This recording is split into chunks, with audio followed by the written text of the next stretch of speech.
Student यहाँ पे मेरे पास बहुत ज्यादा क्या हो रहा है, कमेंट आ रहा है। यहाँ पे स्टूडेंट बोले कि सर हमारा कुछ ही घंटे में क्या होने वाला है, यहाँ पे पेपर स्टार्ट होने वाला है। यहाँ पे यूट्यूब पे बहुत सारा हम लोग वीडियो देख चुके हैं, बहुत सारा हमने क्या किया, वायरल पेपर देख लिया है, मॉडल पेपर देख लिया है। हर कोई क्या करा, वायरल पेपर और मॉडल पेपर करा रहा है, लेकिन कोई भी क्या करा, महत्वपूर्ण बहुविकल्पी प्रश्न नहीं करा। यहाँ पे स्टूडेंटों का कमेंट आ रहा है कि सर हमें बहुविकल्पी प्रश्न बिल्कुल भी तैयार नहीं है, हमें नहीं समझ में आ रहा कि हमारे सामने यहाँ पे कुछ ही घंटे में जो हमारे सामने पेपर आएगा गणित का, उसमें किस तरह के बहुविकल्पी प्रश्न पूछे जाएंगे। क्योंकि यहाँ पे आप सभी जानते हैं कि बोर्ड परीक्षा में 20 क्या होते हैं, बहुविकल्पी प्रश्न पूछे जाते हैं। यहाँ पे जो लॉन्ग प्रश्न होते हैं, जो अति लघुत्तरी प्रश्न होते हैं, लघुत्तरी प्रश्न होता है, उसमें कुछ ना कुछ लिख देंगे तो आपको कुछ ना कुछ नंबर मिल जाएगा। लेकिन यहाँ पे आप सभी जानते हैं कि अगर बहुविकल्पी प्रश्न का आंसर गलत हो जाएगा तो आपको एक भी नंबर नहीं मिलेगा। तो ये स्टूडेंट मेरे पास क्या हो रहा है, कल शाम से क्या करें, मेरे पास कमेंट करें सर यहाँ पे बहुविकल्पी प्रश्न करा दीजिए, बहुविकल्पी प्रश्न करा दीजिए। कोई भी क्या करा, बहुविकल्पी प्रश्न नहीं करा रहा है। बता दूं कि मैं बहुविकल्पी प्रश्नों का वीडियो नहीं बनाना चाहता था, लेकिन यहाँ पे बहुत ज्यादा क्या हो रहा है, मेरे पास कमेंट आ रहा है, मैसेज आ रहा है, तो आप लोग के डिमांड पे मैं यहाँ पे 60 सबसे महत्वपूर्ण बहुविकल्पी प्रश्नों को लेकर आया हूं। और बता दूं कि अगर ये 60 प्रश्न आप देख लेते हैं,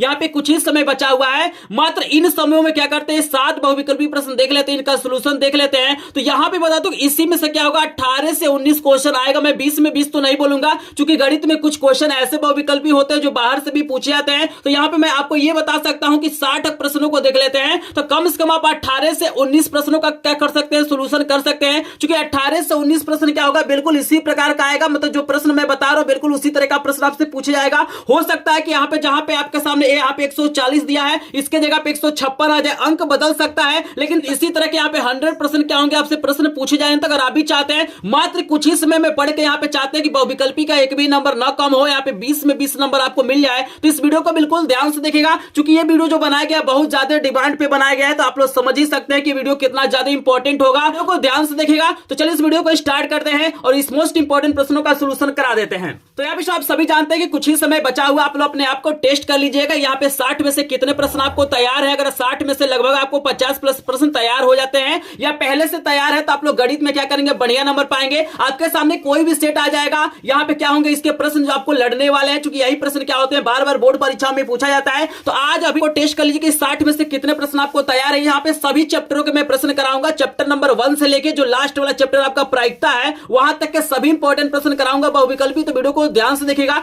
जैसे कि देख सकते हैं पहला प्रश्न आपको दिया गया, बहुत ही ज्यादा इंपॉर्टेंट पूछ लिया गया है। पूछा जा रहा है कि संख्या 140 का अभाज्य गुणनखंड है। आपको बताना है कि जो आपके सामने संख्या दिया गया 140, इसका आपको अभाज्य गुणनखंड बताना है। तो जल्दी से आप लोग अपने आप को पहचानिए और कमेंट सेक्शन में बताइए कि इसका करेक्ट आंसर क्या हो सकता है। पहला वाला होगा, दूसरा वाला होगा, तीसरा वाला होगा या चौथा वाला होगा। तो जल्दी से आप लोग कमेंट करिएगा और चेक करिए 60 में से कितने प्रश्न आपको तैयार है। तो बिल्कुल यहाँ पे बता दूं, आपको याद रखना है कि यहाँ पे अभाज्य गुणनखंड का मतलब होता है इसका गुणनखंड करना। जैसे देखिए 140 को हम काटते हैं तो 2 से हमारा कट जाएगा ये 70 बार में, और यहाँ पे 70 हमारा 2 से कटेगा 35 बार में। फिर इसको हम काटेंगे तो ये 5 से कटेगा, और 5 से कटेगा 7 बारी में, और 7 कटेगा 1 बारी में। तो देख सकते हैं कि 140 को जो हमने क्या किया है, गुणनखंड किया है। तो यहाँ पे मेरे पास आ रहा है, यहाँ पे लिख सकते हैं 140 बराबर क्या हो रहा है, 2 पे घात 2 गुणे 5 गुणे 7, यही इसका क्या हो जाएगा, अभाज्य गुणनखंड हो जाएगा। तो यहाँ पे देख सकते हैं अगर आपने क्या किया होगा, यहाँ पे सी वाला ऑप्शन करेक्ट चूज किया होगा, तो यहाँ पे सी वाला ऑप्शन ही आपका करेक्ट होगा।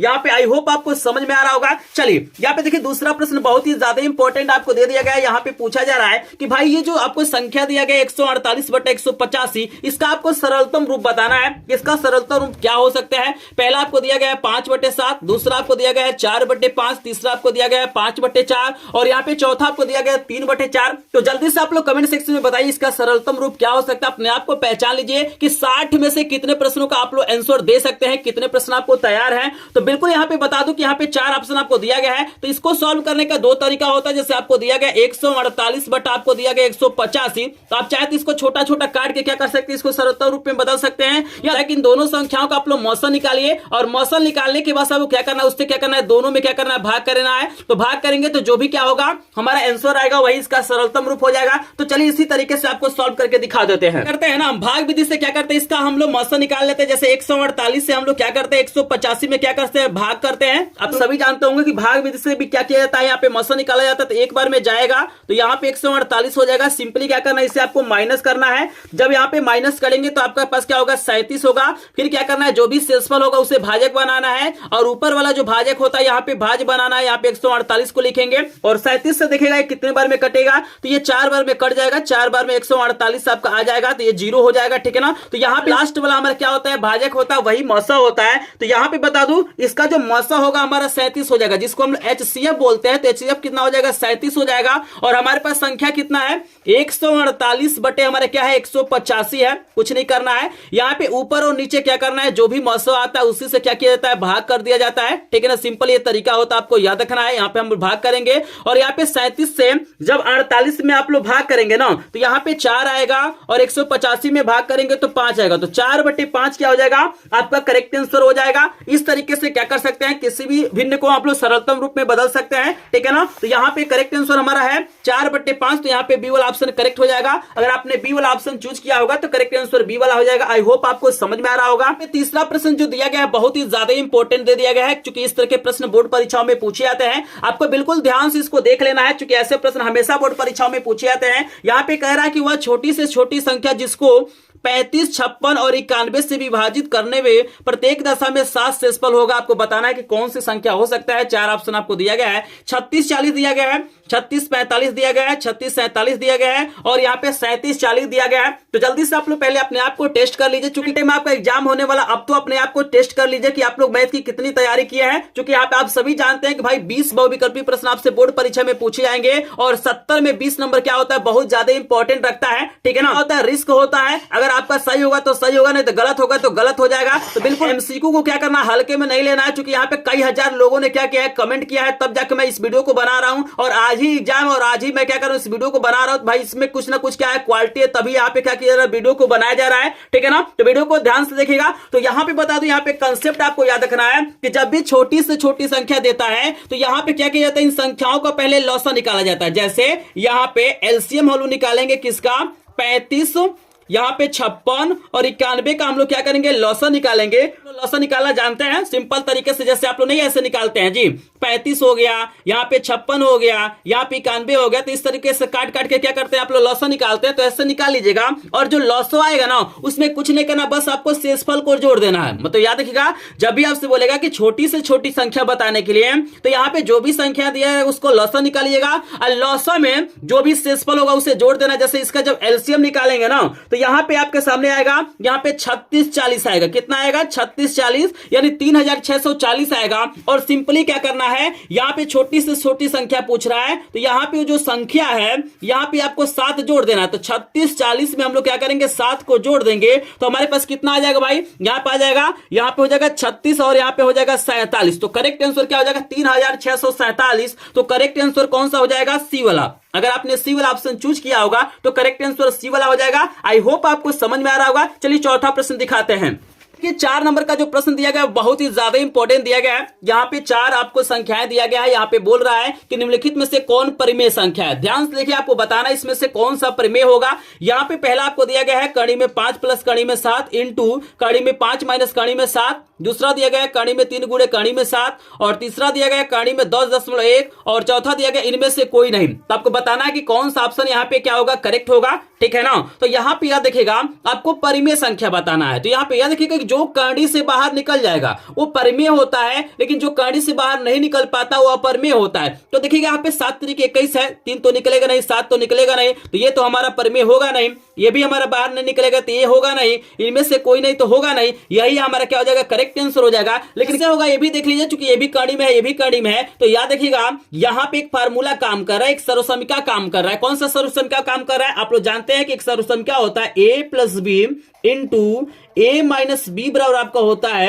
ए स्क्वायर माइनस क्या होता है, बी स्क्वायर। ये हमारा सर्वसमीका होता है। तो देखिए, एक बार जोड़ा गया, एक बार घटाया गया है, तो हम इसको लिख सकते हैं पहले का स्क्वायर माइनस दूसरे का स्क्वायर। तो यहाँ पे हो जाएगा कड़ी में 5 का होल स्क्वायर माइनस कड़ी में 7 का क्या हो जाएगा होल स्क्वायर बराबर कड़ी में 5 का हमारा जो होल स्क्वायर है आपका 5 हो जाएगा, और कड़ी में 7 का होल स्क्वायर हमारा क्या हो जाएगा 7 हो जाएगा, घटाएंगे तो -2 आ जाएगा, और -2 हमारा क्या हो जाएगा परिमेय संख्या हो जाएगा। आई होप आपको समझ में आ रहा होगा। तो ये चौथा प्रश्न समझ में आ गया। तो चलिए हम आपको पांचवा प्रश्न दिखाते हैं। मात्र ये कुछ ही घंटों में 60 प्रश्न देख लीजिए, अपने आप को पहचान लीजिए कितने प्रश्न आपको तैयार हैं, और कमेंट सेक्शन में भी आप लोग मुझे जरूर बताएंगे कि लास्ट में कि 60 में से कितने प्रश्न आपको तैयार हैं। 60 में से लगभग आपको 50 प्रश्न तैयार होंगे, तो मान के चलना है कि यहाँ पे बहुविकल्पी में लगभग 18 से 19 प्रश्न आप लोग इजीली सॉल्व कर लेंगे। मतलब 20 में 18 से 19 नंबर आपका क्या हो जाएगा आज पक्का हो जाएगा। तो अपने आप को टेस्ट जरूर करिएगा। चलिए आपको अगला प्रश्न दिखाते हैं। 5 नंबर का प्रश्न आ गया, बहुत ही ज्यादा इंपॉर्टेंट प्रश्न भाई, इसको बिल्कुल आप लोग याद कर लीजिएगा। यहाँ पे पूछ रहा है कि भाज्य, भाजक और भागफल और शेषफल में क्या संबंध होता है। आपको बताना है कि ये जो 4 चीजें दिया गया है भाज्य, भाजक, भागफल और शेषफल में, इसमें क्या संबंध होता है। 4 ऑप्शन आपको दिया गया है, देख सकते हैं। पहला आपको दिया गया है भाज्य बराबर और शेषफल गुणे भागफल प्लस भाजक दिया गया है। दूसरा दिया गया है भाजक बराबर भाज्य गुणे भागफल प्लस शेषफल दिया गया है, और तीसरा दिया गया है भाज्य बराबर भाजक गुणे भागफल प्लस शेषफल दिया गया है। चौथा आपको दिया गया है भाजक बराबर भाज्य प्लस भागफल गुणे शेषफल दिया गया है। आप लोग छोटे क्लासों से भी ये पढ़ते होंगे, अरे या 5 में पढ़ते होंगे, तो आपके टीचर क्या करते होंगे, आपको भाग देते होंगे और बोलते होंगे चेक करो तुम्हारा भाग क्या है, सही है कि गलत है। तो आप लोग इसी में से कोई ना कोई एक फार्मूला का यूज करते होंगे। तो जल्दी से आप लोग बताइए यहाँ पे कौन सा यहाँ पे फार्मूला सही है, मतलब भाज्य, भाजक और भागफल और शेषफल में कौन सा रिलेशन सही होगा। तो 4 ऑप्शन आपको दिया गया है। तो जल्दी से आप लोग कमेंट सेक्शन में बताएंगे। कुछ ही घंटे में आपका पेपर होने वाला है। अपने आप को टेस्ट करिए, 60 में से कितने प्रश्न आपको तैयार है। तो बिल्कुल आप बता दूं, यहाँ पे अगर आपने सी वाला ऑप्शन चूज किया होगा तो करेक्ट आंसर सी वाला हो जाएगा। भाज्य बराबर क्या होता है, भाजक गुणे भागफल प्लस शेषफल होता है। इस पॉइंट को याद रखिएगा, बहुत ज्यादा इंपॉर्टेंट है, क्योंकि इससे रिलेटेड बहुत सारे प्रश्न बनते हैं। चलिए आपको अगला प्रश्न दिखाते हैं। प्रश्न दिखा देते हैं, बहुत ही प्यारा प्रश्न दिया गया है, बिल्कुल बोर्ड लेवल का प्रश्न है, बिल्कुल यहीं से प्रश्न उठने वाला है। तो यहाँ पे देख लीजिए, आपको यहाँ पे शून्यकों का योगफल आपको बताना है। बहुत ही शानदार, बहुत ही प्यारा क्वेश्चन आपको दिया गया है। तो जल्दी से आप लोग पहले आंसर देंगे, अपने आप को टेस्ट करिए, अपने आप को पहचानिए, क्या इसका आंसर आपको पता है कि नहीं पता है। यहाँ पे 4 ऑप्शन आपको दिया गया है। यहाँ पे -5/2 दिया गया है, -5/3 दिया गया है, -5 दिया गया है, 6 दिया गया है। तो जल्दी से बताइए यहाँ पे शून्यकों का योगफल क्या हो सकता है। बता दो, इसके लिए एक फार्मूला होता है। यहाँ पे देखिएगा, शून्यकों का योगफल का जो फार्मूला होता है वो फार्मूला आपका होता है -b/a। आपको याद रखना है फार्मूला क्या होता है, -b/a आपको याद रखना है। यहाँ पे बता दो कि एक्स स्क्वायर के गुणांक को a कहते हैं, एक्स के गुणांक को b कहते हैं, और अचर पद को हम लोग c कहते हैं। क्लियर है। यहाँ पे जो 3 देख रहे हैं a है, 5 आपका b है, 2 आपका क्या है c है। चलिए क्या करना है, वैल्यू को पुट करना है। तो यहाँ पे देख लीजिए हमारा हो जाएगा अल्फा प्लस बीटा बराबर, और b की वैल्यू आपको दिया गया है यहाँ पे 5, तो यहाँ पे माइनस है तो -5 हो जाएगा, और a की वैल्यू आपका 3 है तो -5/3 क्या हो जाएगा यहाँ पे स्टूडेंट करेक्ट आंसर हो जाएगा। अगर आपने -5/3 आंसर दिया है तो आपका आंसर बिल्कुल करेक्ट है। तो अगर यहाँ पे आंसर की बात करें तो हमारा यहाँ पे क्या हो जाएगा, बी वाला ऑप्शन बिल्कुल करेक्ट हो जाएगा। आई होप आपको समझ में आ रहा होगा। तो यहाँ पे स्टूडेंट आपको बस यही याद रखना है कि जब भी आपके सामने योगफल की बात करेगा तो आपको ये फार्मूला याद रखना है, -b/a हमारा फार्मूला होता है। अगर गुणनफल की बात करें तो यहाँ पे c/a होता है, आपको याद रखना है। ये दोनों फार्मूले को याद रखना है, इससे रिलेटेड कोई ना कोई प्रश्न आपसे बोर्ड परीक्षा में पूछा जाएगा। चलिए हम आपको 7 नंबर का प्रश्न दिखा देते हैं। यहाँ पे 7 नंबर का प्रश्न बहुत ही शानदार, बहुत ही लाजवाब दिया गया है। प्रश्न दिया गया है कि एक द्विघात बहुपद के अधिक से अधिक शून्यकों की संख्या होगी। आपको बताना है कि आपके सामने कोई द्विघात बहुपद है। जैसे यहाँ पे अगर हम बात करें इसका स्टैंडर्ड फार्मूले का, तो स्टैंडर्ड फार्मूला होता है ax² प्लस bx प्लस क्या होता है c होता है। यहाँ पे बराबर 0 भी लिख सकते हैं। ये हमारा क्या होता है, द्विघातीकरण का क्या होता है, व्यापक सूत्र होता है। तो पूछ रहा भाई अगर हमारे सामने कोई द्विघात बहुपद है, ठीक है ना, तो आपको बताना उसमें शून्यकों की संख्या अधिकतम कितनी हो सकती है। तो आपको याद रखना है कि जितना घात होता है उतने ही शून्यकों की संख्या होती है। जैसे यहाँ पे हमारा द्विघात है तो यहाँ पे शून्यकों की संख्या 2 होगा, मतलब x के क्या होंगे, 2 मान निकलेंगे। अगर यहाँ पे घात 3 होगा, त्रिघात होगा, तो वहां पे x का मान क्या होता है, 3 निकलता है। तो यहाँ पे द्विघात है तो हमारा 2 ही मान निकलेगा। तो करेक्ट आंसर यहाँ पे बी वाला हो जाएगा, आपको याद रखना है। चलिए हम 8 नंबर का प्रश्न भी दिखा देते हैं, काफी इंपॉर्टेंट प्रश्न है। प्रश्न दिया गया है कि यदि द्विघात बहुपद k-1 × x² प्लस k+1 के शून्यकों में से एक शून्यक -3 है तो k का मान आपको बताना है। तो जल्दी से मुझे बताइए कि k का मान क्या होगा। जल्दी से बताइए। 4 ऑप्शन आपको दिया गया है, मैं यहाँ पे सॉल्व करके भी आपको दिखाऊंगा। सबसे पहले हम क्या करते हैं, यहाँ पे पेज पे प्रश्नों को लिख लेते हैं ताकि इसको आराम से हम लोग सॉल्व कर सके। तो यहाँ पे 8 नंबर का है और यहाँ पे हम क्या करते हैं, प्रश्न को लिख लेते हैं। तो बहुपद हमारे पास है k-1 और यहाँ पे into x square plus kx+1, ठीक है ना। जब भी हम मान निकालेंगे तो यहाँ पे 0 मानना पड़ता है तभी मान निकल पाता है। और हमारा देखिए एक शून्य दिया गया है, शून्य का मतलब x की वैल्यू दिया गया है -3। तो सिंपली क्या करना है, यहाँ पे जहां जहां x है वहां पे -3 रखेंगे और हमारा आंसर आ जाएगा। तो यहाँ पे ऑप्शन देख लीजिए, आप लोग सोच लीजिए, कमेंट करके बताइए, फिर इसको सॉल्व करते हैं। तो यहाँ पे क्या करेंगे, x बराबर -3 रखने पे जब भी आपको मान निकालना होगा इसको 0 मान लेंगे तभी आपका वैल्यू निकल पाएगा, आपको याद रखना है। तो यहाँ पे देखिए k-1 तो हमारा रहेगा ही और इंटू हमारा हो जाएगा -3 का हो जाएगा होल स्क्वायर प्लस k गुड़े यहाँ पे -3 हो जाएगा प्लस 1 इक्वल टू क्या हो जाएगा, 0 हो जाएगा। हमने कुछ नहीं किया है, बस x के जगह पे हमने क्या किया है, -3 रखा, आपको याद रखना है। चलिए आगे देखिएगा, यहाँ पे हमारा हो जाएगा k-1 और ये हो जाएगा 3 3 9 माइनस माइनस प्लस हो जाएगा और ये हो जाएगा प्लस माइनस -3k और प्लस का 1 इक्वल टू 0 हो जाएगा। गुणा करेंगे तो ये हो जाएगा 9k और 9 एकम 9, ये हो जाएगा -3k प्लस 1 इक्वल टू 0। के वाले को एक साथ हल कर लीजिए, अंक वाले को एक साथ हल कर लीजिए। ये हमारा ये 9k है, यहाँ पे हमारा -3k है तो ये घट जाएगा, 9 में से 3 जाएगा हमारा 6k हो जाएगा और 9 में से 1 जाएगा हमारा -8 हो जाएगा बराबर 0। पक्षांतर करिए तो 6k बराबर हो जाएगा यहाँ पे +8। याद रखना है माइनस है तो पक्षांतर होता है तो प्लस हो जाएगा और यहाँ पे k बराबर हो जाएगा आपका 8/6। इसको काटिए तो हमारा क्या हो जाएगा, 2 चौक 8 2 3 6 तो 4/3। k की जो वैल्यू हमारा है वो कितना है, 4/3 है, आपको याद रखना है। तो हमारा जो करेक्ट आंसर हो जाएगा यहाँ पे 4/3 कौन सा हो जाएगा जी, यहाँ पे ए वाला ऑप्शन बिल्कुल करेक्ट हो जाएगा, आपको याद रखना है। आई होप आपको ये प्रश्न समझ में आ रहा होंगे। तो मैं पूरा सोल्यूशन भी दिखा देता हूँ, इस तरीके को आपको फॉलो करना है। यहाँ पे 0 मानना है और सिंपली इस वैल्यू को रखेंगे, आपके सामने आंसर आ जाएगा। तो चलिए हम आपको 9 नंबर का प्रश्न दिखा देते हैं कि 9 नंबर का प्रश्न क्या है और इसको सॉल्व करके भी दिखाएंगे। एक एक प्रश्न आपको सॉल्व कराएंगे, बस वीडियो को ध्यान से देखिएगा। मात्र ये 50 प्रश्न देख लीजिए, इसी में से कोई ना कोई प्रश्न आपके सामने आने वाला है। तो यहाँ पे देख लीजिए 9 नंबर का प्रश्न भी आपको दिखाई दे रहा होगा। देख सकते हैं हमने प्रश्न नंबर 9 को लिख लिया, अब इसको हम सॉल्व करेंगे और चेक करेंगे हमारा आंसर क्या होगा।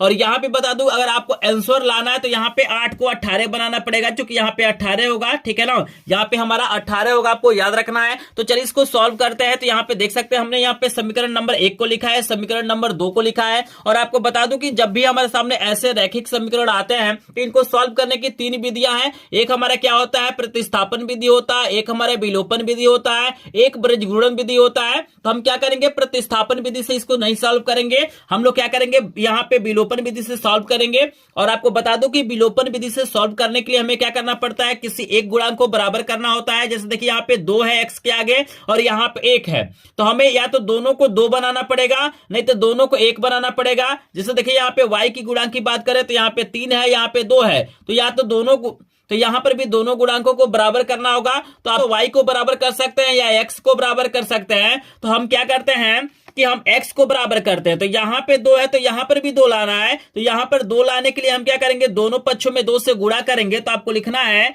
समीकरण 2 के दोनों पक्षों में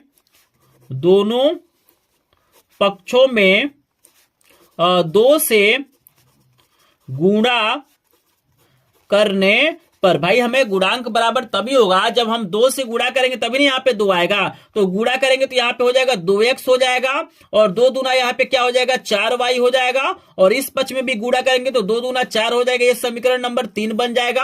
अब यहाँ पे देख सकते हैं कि यहाँ पर भी 2x है और यहाँ पर भी 2x। अब दोनों का गुणांक बराबर हो गया। और आपको याद रखना है कि दोनों का चिन्ह समान है, यहाँ पर भी प्लस है, यहाँ पर भी प्लस है। तो आपको याद रखना है कि जब भी चिन्ह समान होता है तो समीकरण को घटाया जाता है। तो देखिएगा हम 2 को नहीं लेंगे, हम समीकरण 1 में से समीकरण 3 को घटाएंगे। तो यहाँ पे लिखेंगे समीकरण 1 माइनस समीकरण नंबर 3 और घटाने के लिए हमें ऊपर नीचे लिखना होगा। तो समीकरण हमारा 1 है 2x प्लस 3y बराबर हमारा क्या है, 18 है। और तीसरा समीकरण की बात करें तो हमारा है 2x माइनस 4y बराबर हमारा 4 है। और जब इस समीकरण को घटाया जाता है तो आपको याद रखना कि चिन्ह बदल जाता है, तो प्लस है तो माइनस हो जाएगा, माइनस है तो प्लस हो जाएगा, प्लस है तो माइनस हो जाएगा। और यहाँ पे एक चीज और बता दूं कि जब भी समीकरण को जोड़िएगा तो चिन्ह में कोई परिवर्तन नहीं करते हैं, तो 2x से 2x कट जाएगा। और यहाँ पे देखिए दोनों प्लस है, जैसे नीचे वाला चिन्ह लेते हैं तो 4 3 कितना हो जाएगा, 7y हो जाएगा। और यहाँ पे जब 18 में से 4 घटाएंगे तो यहाँ पे 14 हो जाएगा। और यहाँ पे देखिए 7 गुणा इधर जाएगा तो भाग हो जाएगा, तो y बराबर क्या हो जाएगा, 14 बता यहाँ पे 7 हो जाएगा, काटेंगे तो 7 दूना 14, तो y की वैल्यू कितना आ गया जी, 2 आ गया। अब सिंपली क्या करना है, इस वैल्यू को या तो समीकरण 1 में रखिए, 2 में रखिए, 3 में रखिए, कहीं भी रखेंगे आपका आंसर आ जाएगा। तो हम क्या करते हैं, समीकरण 2 को ले लेते हैं, ठीक है ना। और समीकरण 2 नंबर हमारा क्या है, x माइनस 2, y की वैल्यू कितना आया है, 2 आया है। और बराबर हमारा 2 दिया हुआ है, तो x माइनस 4 बराबर का 2 हो जाएगा। और x देखिए माइनस है तो इधर जाएगा तो प्लस हो जाएगा, x बराबर हो जाएगा 2 + 4 यानी 6 हो जाएगा। तो यहाँ पे देख सकते हैं फाइनली हमारा रिजल्ट आ चुका है, हमारा x की वैल्यू 6 आ गया है और y की वैल्यू क्या हो गया है, 2 आ गया है। तो ये हो जाएगा इसका हल, यही हमारा क्या है, इसका हल है। तो अगर हम ऑप्शन में जाएं तो 6 और 2 देख लेते हैं, यहाँ पे 6 और 2 हमारा क्या हो जाएगा, यहाँ पे हमारा बी वाला ऑप्शन करेक्ट हो जाएगा, आपको याद रखना है। आई होप आपको समझ में आ रहा होगा। चलिए यहाँ पे 9 नंबर का प्रश्न मैंने आपको करा दिया, पूरे किताब का इंपॉर्टेंट प्रश्न है, बस इस वीडियो को देख लीजिएगा, आपको अलग से कोई वीडियो देखने की आवश्यकता नहीं पड़ेगी। हम आपको लेके चलते हैं 10 नंबर प्रश्न पे, जल्दी से सभी लोग आंसर देंगे। प्रश्न नंबर 10 बताइए, यहाँ पे आपको दिया गया है कि दो संख्याओं का योगफल 8 है, उनका अंतर क्या है, 2 है, तो संख्या होगी। आपको दिया गया है भाई दो संख्या हमारे पास क्या है, हमारे पास दो संख्याएं हैं जिसका योगफल 8 है और अंतर 2 है, तो उन संख्याओं को आपको बताना है। तो जल्दी से आप लोग कमेंट सेक्शन में बताएंगे कि कौन से ऐसी संख्या है जिसका योगफल 8 होगा और अंतर 2 होगा। इसको बिना हल किए हुए भी आप बता सकते हैं। जैसे देखिएगा, अगर हम इस संख्या की बात करें तो इन दोनों को जोड़ेंगे तो कितना हो जाएगा, 8 हो रहा है। जैसे 6 और 2 को जोड़ेंगे तो 8 होगा और 6 में से 2 घटाएंगे तो 4 हो जाएगा। लेकिन हमारा अंतर क्या दिया हुआ है, 2 दिया गया है। अगर इसकी बात करें तो देखिए 5 3 को जोड़ेंगे तो 8 आ जा रहा है और 5 में से 3 घटाएंगे तो 2 हो जाएगा। तो करेक्ट आंसर आपका बी वाला हो जाएगा। दोनों को जोड़ेंगे तो 7 3 10 हो रहा है, तो ये 8 तो हो नहीं रहा है, यहाँ पे 2 1 3 हो रहा है। तो यहाँ पे देख सकते हैं इस तरीके से सिंपली क्या कर सकते हैं, बी वाला ऑप्शन आप लोग करेक्ट कर सकते हैं। अगर आप चाहें तो इसको हल भी कर सकते हैं। हल कैसे कर सकते हैं, मान लीजिए पहली संख्या x है और दूसरी संख्या y है, तो इनका योगफल दिया हुआ 8, समीकरण 1 बनाएंगे और अंतर आपको दिया गया है 2, तो x माइनस y बराबर हो जाएगा 2, समीकरण 2 बनाएंगे। इसको सिंपली हल करेंगे तो यहाँ पे y से y कट जाएगा, 2x बराबर कितना हो जाएगा, 8 2 कितना हो जाएगा, 10 हो जाएगा। अगर x की बात करें तो यहाँ पे हमारा 10/2 हो जाएगा, यहाँ पे भाग करेंगे 5 हो जाएगा और इस मान को किसी समीकरण में रख देंगे, आपका 3 आ जाएगा। तो आप इसको हल भी कर सकते हैं, लेकिन इन सवालों को हम लोग सिंपली भी क्या कर सकते हैं, समझ सकते हैं। आई होप आपको 10 नंबर का प्रश्न समझ में आया होगा। जिनको भी 10 नंबर का प्रश्न समझ में आया होगा प्लीज वीडियो को लाइक कर देंगे। चैनल पे पहली बार आए होंगे तो चैनल को सब्सक्राइब करेंगे। और यहाँ पे बता दूं कि मेरे पास क्या है, सभी विषयों के 100+ प्रश्नों का मेरे पास क्या है, पीडीएफ नोट है और वीडियो है। अगर आपने अन्य वीडियो को नहीं देखा होगा तो चैनल पे मेरा वीडियो मिल जाएगा, आप लोग देख लीजिएगा। और यहाँ पे जल्दी से मुझे ये भी बता देंगे कि 10 में से कितने प्रश्न आपको समझ में आ गए हैं, कितने प्रश्न आपको पहले से तैयार थे, यानी कितने प्रश्नों का आंसर आपने सही दिया है। तो जल्दी से मुझे कमेंट सेक्शन में बता देंगे। तो चलिए, यहाँ पे काफी लोग बता रहे हैं कि सर हमको तैयार है और यहाँ के यहाँ पे प्रश्न समझ में आ रहे हैं। तो जिनको जिनको प्रश्न समझ में आया होगा प्लीज वीडियो को लाइक जरूर कर देंगे और चैनल को सब्सक्राइब करेंगे। और यहाँ पे एक एक प्रश्न आपको समझ में आएगा। चलिए हम लेके चलते हैं 11 नंबर प्रश्न पे। और यहाँ पे देख सकते हैं 11 नंबर का प्रश्न आपको दिखाई दे रहा होगा। यहाँ पे आपको 2 समीकरण दिया गया है, आपको हल करके बताना कि इसका यहाँ पे मान क्या होगा। यहाँ पे 2 ऑप्शन दिया गया है, आपको मैं पेज को पलटता हूं, यहाँ पे देख सकते हैं 2 और ऑप्शन आपको दिया गया है, ठीक है ना। तो जल्दी से आप लोग कमेंट सेक्शन में बताएंगे कौन सा ऑप्शन करेक्ट होगा। अभी मैंने 10 नंबर का जो प्रश्न बताया है बिल्कुल उसी तरह से इसको हल करेंगे। तो जल्दी से आप लोग हल करिए और बताइए इसका करेक्ट आंसर क्या हो सकता है। क्योंकि जैसे जैसे वीडियो देखते जाएंगे आपको सारे प्रश्न समझ में आ जाएंगे। तो यहाँ पे देखिए हम लिख लेते हैं, यहाँ पे हम क्या करते हैं, क्वेश्चन को लिख लेते हैं, 11 नंबर डाल देते हैं। हमको समीकरण दिया गया x माइनस y बराबर 2 और x प्लस y बराबर हमको दिया गया है 2, ठीक है ना जी। यही समीकरण है, यहाँ पे गुणांक बराबर है तो हम क्या करते हैं, y से y को काट लेते हैं, समीकरण को जोड़ रहे हैं। ये हो जाएगा 2x बराबर हमारा 4 हो जाएगा यक्स की बात करें तो यहाँ पे गुणा है तो इधर जाएगा तो भाग 4/2 हो जाएगा, कट के हमारा 2 आ जाएगा, एक्स की वैल्यू 2 आ गया।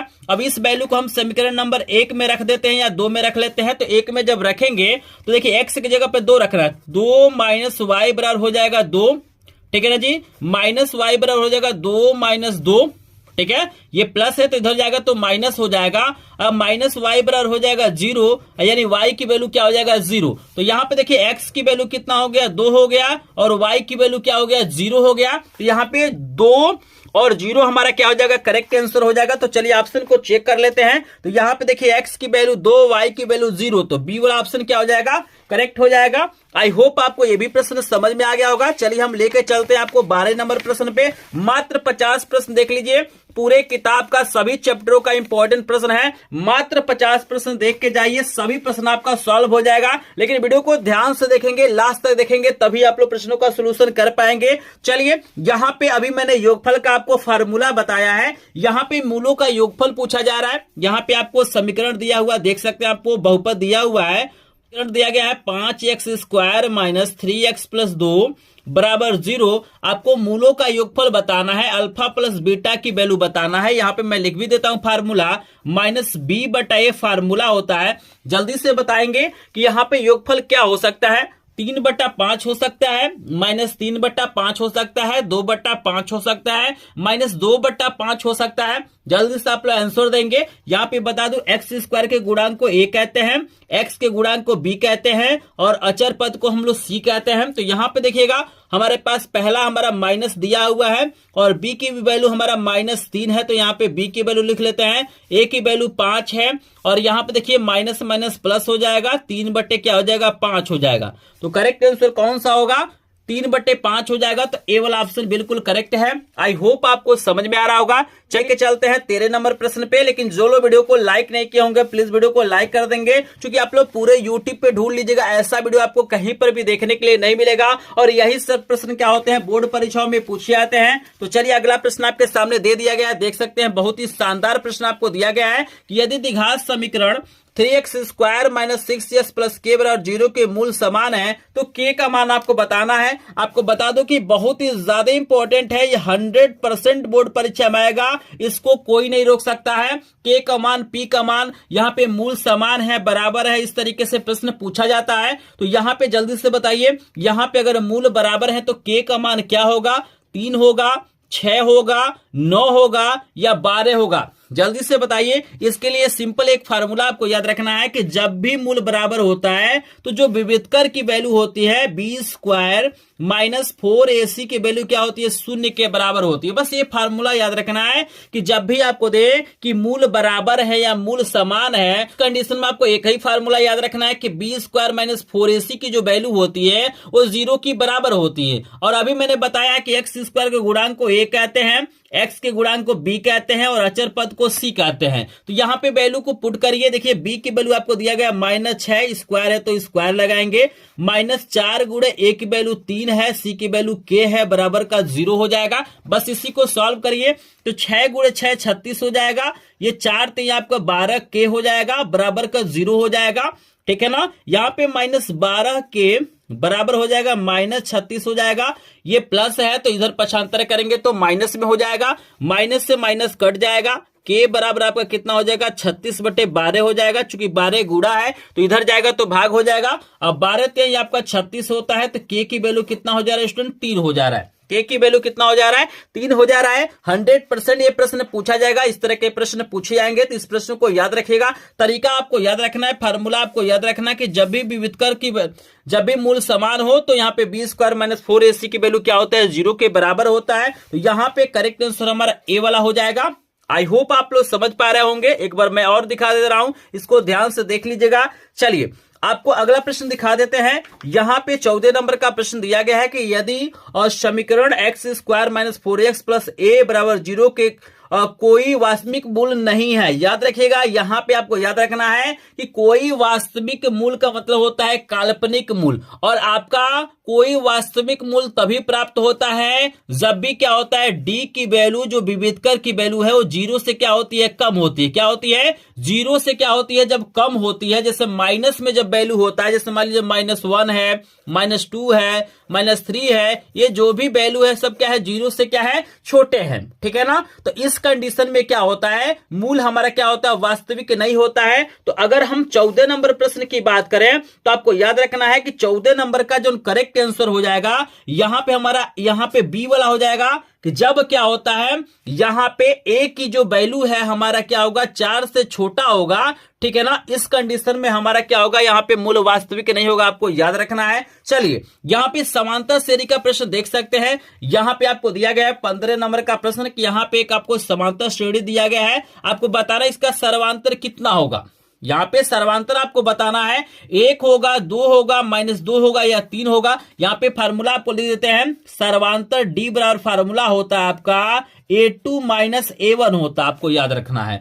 मतलब द्वितीय पद में से अगर हम प्रथम पद को माइनस करते हैं तो सर्वांतर हमारा निकलता है। तो बताइए कितना आंसर होगा। तो यहां पे देखिए डी बराबर हो जाएगा, दूसरा पद क्या है हमारा, A2 की, ये A1 है, A2 है, A3, A4 है। तो यहाँ पे A2 की वैल्यू हमारा 1 है और यहाँ पे माइनस हमारा क्या है, A1 की वैल्यू 3 है। अगर घटाएंगे तो -2 हो जाएगा। तो करेक्ट आंसर हमारा क्या हो जाएगा, सी वाला हो जाएगा। आपको याद रखना है, मोस्ट इंपॉर्टेंट प्रश्न है। चलिए यहाँ पे 16 नंबर का भी प्रश्न दिखा देता है। यहाँ पे आपको एक समांतर श्रेणी दिया गया है। यहाँ पूछा जा रहा है कि इसका 10वां पद होगा, आपको बताना है कि इसका 10वां पद कितना होगा। तो जल्दी से बताएंगे कौन सा ऑप्शन करेक्ट हो जाएगा, तो जल्दी से बताइएगा, सॉल्व करके भी आपको दिखाऊंगा। तो यहाँ पे सबसे पहले हम जो भी हमारे पास अनुक्रम है लिख लेते हैं। पहला पद हमको कड़ी में 2 दिया गया है, दूसरा पद हमको 2 कड़ी में 2 दिया गया है, तीसरा हमारा 3 कड़ी में 2 दिया गया है। ठीक है ना। इस तरीके से हमको दिया हुआ है। और यहाँ पे 10वां पद n की वैल्यू हमारा क्या दिया गया है, 10 दिया गया है। और यहाँ पे बता दूं कि यहाँ पे nवां पद का फार्मूला होता है an, यहाँ पे फार्मूला होता है a प्लस n -1 इंटू हमारा क्या होता है, डी होता है। ये फार्मूला आपको याद रखना है। प्रारंभ से nवां पद का फार्मूला होता है an बराबर होता है a plus n -1 into D होता है। और यहाँ पे बता दो a हमारा प्रथम पद है, n हमारा पदों की संख्या है और d हमारा सर्वांतर है। तो यहाँ पे सबसे पहले यहाँ पे a की वैल्यू हमको दिया हुआ है, प्रथम पद कड़ी में 2 दिया गया है। अगर हम n की बात करें तो n की वैल्यू हमको 10 दिया गया है। यहाँ पे d अगर निकालें तो d बराबर क्या होता है, हमारा होता है दूसरे वाले पद में से पहले वाले को हमें क्या करना है, माइनस करना है। तो देखिए 2 कड़ी में 2 हमारा दूसरा पद है और कड़ी में 2 हमारा पहला पद है। जब इसको माइनस करेंगे तो 2 में से 1 निकल जाएगा। तो यहाँ पे क्या हो जाएगा, कड़ी में 2 हो जाएगा। देखिए 2 कड़ी 2 में से, मतलब भाई 2 कड़ी में 2 है और यहाँ पे 1 है। तो भाई 2 में से 1 निकल जाएगा तो 1 ठो बचेगा जी। अब यहाँ पे मान को रखिए फार्मूले में, तो A10 बराबर मतलब n की जगह पे 10, a का मान कितना है, कड़ी में 2 प्लस n का मान 10 -1 गुणे डी का मान है कड़ी में 2। इस फार्मूले में हम वैल्यू को रखते हैं तो A10 बराबर हो जाएगा कड़ी में 2 प्लस ये हो जाएगा 9 और कड़ी में 2। अब देखिएगा 9 आए कितना हो जाएगा, 10 कड़ी में 2। याद रखिएगा हमारा कितना हो जा रहा है, 10 कड़ी में 2। अगर हम इसको अंदर करेंगे तो हो जाएगा कड़ी में 2 गुणे 10 गुणे 10, मतलब यही ना 2 बार रहता है तो 1 बार बाहर निकल जाता है। और गुणा करेंगे तो कितना हो जाएगा, कड़ी में हमारा क्या हो जाएगा, 200 हो जाएगा। देखिए कितना घुमा फिरा के दिया हुआ है। 10 कड़ी में 2 9 देकर हमको दिया गया है 200 दिया गया है। तो यहाँ पे करेक्ट आंसर हो जाएगा कड़ी में 200। एक बार मैं आ रहा हूं, इसको देख लीजिए। ये हमारा फार्मूला होता है, यहाँ पे याद रखना है प्रारंभ से nवां पद का ये फार्मूला होता है। और यहाँ पे अगर करेक्ट आंसर की बात करें तो हमारे यहाँ पे सी वाला ऑप्शन करेक्ट हो जाएगा, आपको याद रखना है। चलिए यहाँ पे देखिए 17 नंबर का प्रश्न बिल्कुल इसी प्रकार है, लेकिन यहाँ पे अंत से 10वां पद पूछा गया। याद रखिए ये प्रारंभ से मतलब शुरू से 10 नंबर का, आई पीछे से अंत से 10 नंबर का पूछा हुआ है। तो इसके लिए भी फार्मूला है, आपको हम बताते हैं कि इसका सोल्यूशन कैसे करेंगे। लेकिन एक बार कमेंट सेक्शन में बताइए कौन सा ऑप्शन करेक्ट होगा, 208 होगा, 204 होगा, या आपको 2 और ऑप्शन आपको दिया गया, 209 दिया गया और 214 दिया गया। तो सोचिए जल्दी से आप लोग कमेंट सेक्शन में बताइए, आपको हम सॉल्व करके भी दिखाएंगे, एक एक प्रश्न आपको बताएंगे। बिल्कुल ध्यान से देखिए वीडियो को, क्योंकि ऐसा वीडियो आपको कहीं पर भी देखने के लिए नहीं मिलेगा। तो यहाँ पे हम सॉल्व कर लेते हैं। तो सबसे पहले हमारे पास जो भी पद है हम लिख लेते हैं, 4 है, 9 है, 14 है और यहाँ पे क्या है 254 है। ठीक है ना। और यहां पे देखिएगा सबसे पहले ए की वैल्यू प्रथम पद आपको 4 दिया गया है, या अंतिम पद को एल से दिखाते हैं, हमारा 254 दिया गया है। अगर सर्वांतर की बात करें तो दूसरे में से पहले वाले को घटाएंगे तो 9 में से हम क्या करते हैं 4 को घटाते हैं तो 5 हो जाएगा, ठीक है ना। और यहां पे देखिएगा हमने सारी चीजें लिख लिया है। और यहां पे बता दो कि अगर हम अंत से अनवा पद की बात करें, यहां पे हमें क्या करना है, अंत से हमें क्या करना है 10वां पद निकालना है। कितना पद निकालना है, 10वां पद निकालना है। तो यहां पे देखिए एन की वैल्यू आपको कितना दिया हुआ है, 10 दिया हुआ है। एन की वैल्यू कितना है, 10 है। इसके लिए फार्मूला आपको याद रखना है L minus n minus 1 into हमारा क्या होता है, डी होता है। ये अंत से अनवा पद का फार्मूला आपको याद रखना है। ये कौन सा फार्मूला है, अंत से अनवा पद आपको याद रखना है। यहां पे देखिए एल की वैल्यू कितना दिया गया है, 254 दिया गया है, माइनस n के जगह पे 10 माइनस 1 गुणे डी की वैल्यू आपका 5 है। यहां पे वैल्यू को पुट कर दिया गया है। यहां पे देखिएगा 254 माइनस ये हो जाएगा 9 गुणे हमारा 5 हो जाएगा, 10 में से 1 घटाएंगे तो 9 हो जाएगा, और 254 माइनस हमारा 45 हो जाएगा। अब सिंपली क्या करना है, 254 में से आपको क्या करना है 45 माइनस करेंगे तो आपका 209 हो जाएगा। कितना हो जाएगा, 209 हो जाएगा। यही हमारा आंसर हो जाएगा। तो इस फार्मूले का आपको मेन रूप से याद रखना है। अंत से अनवा पद का फार्मूला ये होता है, प्रारंभ से अनवा पद का होता है ए प्लस n माइनस 1 इंटू क्या होता है, डी होता है। ये प्रारंभ से अनवा पद होता है, आपको याद रखना है। दोनों फार्मूले को याद रखेंगे, सिंपली आप लोग क्वेश्चन को सॉल्व करेंगे। तो 209 हम देख लेते हैं कौन सा ऑप्शन करेक्ट हो जाएगा। तो 209 तो इसमें हमारा पहला भी नहीं है, दूसरा भी नहीं है। हम देख लेते हैं, यहाँ पे तीसरा वाला देख सकते हैं, सी वाला ऑप्शन में 209 है, तो सी वाला ऑप्शन बिल्कुल करेक्ट हो जाएगा, आपको याद रखना है। चलिए यहाँ पे 18 नंबर का प्रश्न भी काफी इंपॉर्टेंट आपको दिया गया है, इसको भी सॉल्व करके आपको दिखाते हैं। यहाँ पे दिया हुआ है कि एक समांतर श्रेणी आपको दिया गया है, पूछ रहा है इसमें कौन सा पद 78 है। यहाँ पे पूछ रहा है कि भैया किस नंबर का हमारा पद क्या होगा, 78 होगा। यहाँ पे n की वैल्यू आपको बताना है, तो आप लोग जल्दी से कमेंट करेंगे कौन सा पद 78 होगा। इसको सॉल्व करते हैं, आप लोग सोच लीजिए, जैसे अपने आप को पहले टेस्ट कर लीजिए, क्या आपको आंसर पता है कि नहीं पता है। फिलहाल इसको मैं सॉल्व करके भी आपको दिखाऊंगा। तो यहां पे हम लिख लेते हैं, हमारा ए की वैल्यू हमारा 3 होगा, और डी की वैल्यू हमारा क्या हो जाएगा 8 माइनस 3 होगा। द्वितीय में से प्रथम को घटाएंगे तो यहाँ पे 5 हो जाएगा। या एन आपको दिया गया 78 दिया गया, मान लेते हैं भाई एनवा जो हमारा पद है, एन नंबर का पद हमारा क्या होगा 78 होगा। चूंकि एन की वैल्यू नहीं पता तो इसको क्वेश्चन मार्क बना लेते हैं। फार्मूला होता है ए एन बराबर फार्मूला होता है ए प्लस n माइनस 1 इंटू हमारा क्या होता है डी होता है। एन की वैल्यू देखिएगा, एनवा पद आपको दिया गया 78 है, ठीक है ना।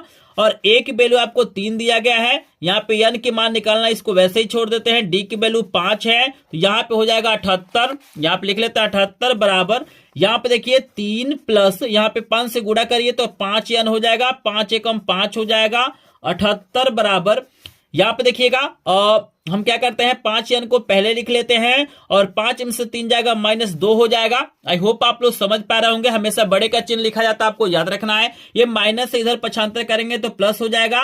तो 5 n बराबर हमारा हो जाएगा 78 प्लस का हो जाएगा 2, और 5 n बराबर हो जाएगा यहाँ पे हमारा 80 हो जाएगा। और n बराबर हमारा कितना हो जाएगा 80/5, चूंकि 5 गुणा है तो इधर जाएगा तो भाग होगा, और हमारा 16 × 80 होता है तो 16 हो जाएगा। तो हमारा 16 नंबर का जो पद है ना वो हमारा क्या होगा 78 होगा। इसको देख लीजिए आप लोग, इसी प्रकार से आपको सॉल्व करना है। तो यहाँ पे करेक्ट आंसर 16 हो जाएगा, तो हमारा बी वाला ऑप्शन क्या हो जाएगा करेक्ट हो जाएगा। आई होप आपको 18 नंबर का प्रश्न समझ में आ रहा होगा। चलिए हम क्या करते हैं, आपको 19 नंबर का प्रश्न कराते हैं। बहुत ही प्यारा प्रश्न आपको दिया गया है, बहुत ही ज्यादा इंपॉर्टेंट प्रश्न है। यहाँ पे प्रश्न आपको दिया गया है से 10 तक की धनात्मक सम संख्याओं का समांतर माध्य आपको बताना है, ठीक है ना। बहुत सिंपल फार्मूला होता है, आपको याद रखना है। यहाँ पे अगर समांतर माध्य की बात करें तो समांतर माध्य क्या होता है, कुल पदों का योग बटे पदों की संख्या। फार्मूला क्या होता है, कुल पदों का योग बटे पदों की संख्या, यानी टोटल संख्याओं को जोड़ना है और जितनी संख्या उसको भाग करना है। तो सबसे पहले कह रहा है 1 से 10 तक की धनात्मक सम संख्याओं का समांतर माध्य। तो देखिए सम संख्याएं क्या हो जाएंगी, 2 होंगी, 4 होंगी, 6 होंगी, और यहाँ पे 8 होंगी, ठीक है। होगा ये हमारा धनात्मक संख्या होगा। तो यहाँ पे सिंपली फार्मूला होता है कि इनको जोड़ना है, मतलब इनको जोड़िए और जितनी संख्या उससे भाग करिए। तो देखिए यहाँ पे कितना हो जाएगा, 8 2 10 हो जाएगा, 6 4 10, यानी टोटल हमारी संख्या है 20 हो जाएगा। और कितनी संख्या है 4 है, तो 4 से भाग करिए, 4 5 20। यहाँ पे समांतर माध्य क्या हो जाएगा 5 हो जाएगा, आपको याद रखना है। यहाँ पे समांतर माध्य हमारा क्या हो जाएगा 5 हो जाएगा। तो यहाँ पे करेक्ट आंसर डी वाला हो जाएगा, आपको याद रखना है। आई होप आपको समझ में आ रहा होगा। चलिए 20 नंबर का प्रश्न यहाँ पे देख लीजिए। आपको 20 नंबर का प्रश्न दिखा देते हैं। त्रिभुज का प्रश्न है। आपको दिया गया है कि दो आकृतियों जिनके आकार समान हो परंतु आवश्यक रूप से अमाप असमान न हो। यहाँ पे देखिएगा आपको बता रहा है कि भाई आपके पास दो आकृतियां हैं जिनके आकार समान है। याद रखिएगा, जैसे मान के चलिए हमारे सामने यहाँ पे एक त्रिभुज है, हम लिख लेते हैं ए बी सी, और एक और हम त्रिभुज ले लेते हैं, यहां पर इसका नाम लिख लेते हैं पी क्यू आर। देख रहे हैं ना, तो यहां पर देख रहे हैं कि देखने में तो दोनों आकृतियां एक जैसे दिखाई दे रही हैं, लेकिन इसकी जो माप है वो अलग अलग है। तो पूछ रहा है इस प्रकार की जो आकृति होता है उसे क्या कहते हैं? सर्वांगसम आकृतियां कहते हैं, समान आकृतियां कहते हैं, समरूप आकृतियां कहते हैं, या सममित आकृतियां कहते हैं? आप लोग कमेंट सेक्शन में बताइए दोनों आकृतियां क्या होंगी,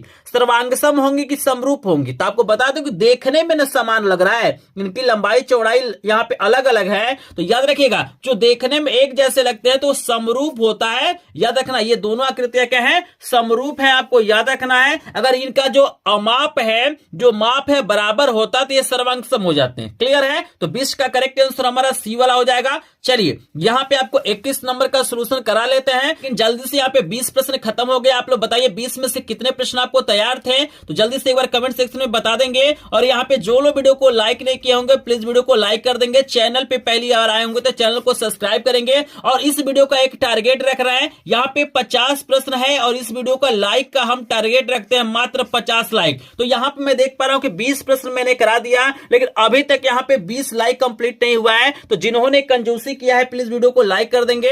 चैनल पे पहली बार आए होंगे तो चैनल को सब्सक्राइब करेंगे। अभी लास्ट में अपना व्हाट्सएप नंबर दूंगा जहां पे आपको इसका फ्री में पीडीएफ नोट मिल जाएगा। और मेरे पास क्या है, सभी विषयों के इंपॉर्टेंट प्रश्नों का पीडीएफ नोट है। अगर आपको फ्री में चाहिए तो वीडियो को लास्ट तक देखिएगा। आपको व्हाट्सएप नंबर दूंगा, वहां पे आपको क्या करना है, मैसेज करना है, आपको पीडीएफ नोट मिल जाएगा। आप चाहे तो हमारे ग्रुप को भी ज्वाइन करके पीडीएफ नोट ले सकते हैं, जिसका लिंक आपको डिस्क्रिप्शन में दिया गया है। तो चलिए हम 21 नंबर का प्रश्न करा देते हैं। आपके सामने देख सकते हैं 21 नंबर का बहुत ही शानदार, बहुत ही इंपॉर्टेंट प्रश्न आ गया है। 21 नंबर का प्रश्न काफी इंपॉर्टेंट है। यहाँ पे देखिए आपको दिया हुआ है कि एक त्रिभुज आपको दिया गया एबीसी के आधार बीसी के समांतर रेखाखंड पीक्यू खींचा गया है। और यहाँ पे आपको कह रहा है कि पीक्यू बटा बीसी का जो अनुपात है 1:3 है। तो एपी और पीबी का अनुपात आपको बताना है। 4 ऑप्शन आपको दिया गया है। तो जल्दी से सभी लोग प्रश्न नंबर 21 का आंसर मुझे कमेंट सेक्शन में बताइएगा। प्रश्न नंबर जो 21 है बहुत ही प्यारा, बहुत ही ज्यादा इंपॉर्टेंट है। तो एक बार पहले सोच लीजिए इसका करेक्ट आंसर क्या होगा, आप लोग कमेंट सेक्शन में बता देंगे।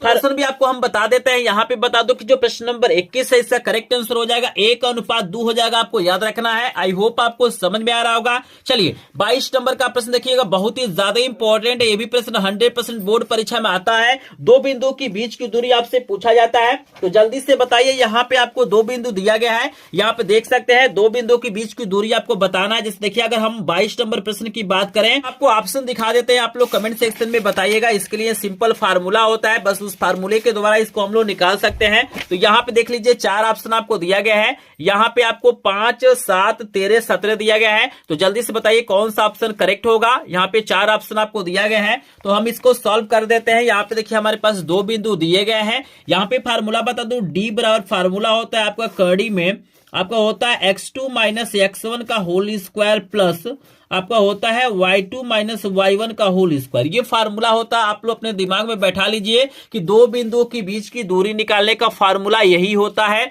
और यहाँ पे देखिए हमारा पहला x1 होता है, दूसरा y1 होता है। इसमें हमारा पहला x2 होता है, दूसरा y2 होता है। बस सिंपल इस फार्मूले में वैल्यू को पुट करिए। तो यहाँ पे देखिए x2 की वैल्यू आपको कितना दिया हुआ है, -12 है तो -12 लिखेंगे। और यहाँ पे x1 की वैल्यू 5 है तो 5 लिखेंगे और यहाँ पे स्क्वायर लगाएंगे। प्लस y2 की वैल्यू हमारा 0 है तो 0 लिखेंगे। और यहाँ पे देखिए y1 की वैल्यू भी 0 है तो हम लोग क्या करेंगे, 0 लिखेंगे, स्क्वायर करेंगे। और d बराबर यहाँ पे देखिए हमारा क्या हो जाएगा, 12 और 5 जोड़ेंगे तो आपका कितना हो जाएगा, 17 हो जाएगा। -17 का स्क्वायर करेंगे और ये तो हमारा 0 हो जाएगा, तो इसको वैसे ही छोड़ देते हैं। और यहाँ पे देखिएगा और d बराबर हमारा क्या हो जाएगा, यहाँ पे स्क्वायर है तो कर्डी हट जाएगा, यहाँ पे हो जाएगा 17 गुणे 17, ठीक है ना। जैसे माइनस का स्क्वायर करेंगे तो प्लस हो जाएगा। और यहाँ पे दोनों का जोड़ा बना है तो यहाँ पे 17 इकाई हमारा या मात्रक हमारा क्या हो जाएगा, आंसर हो जाएगा। तो 17 हमारा करेक्ट ऑप्शन हो जाएगा। तो चलिए ऑप्शन को चेक कर लेते हैं। यहाँ पे देखिए हमारा करेक्ट आंसर डी वाला हो जाएगा।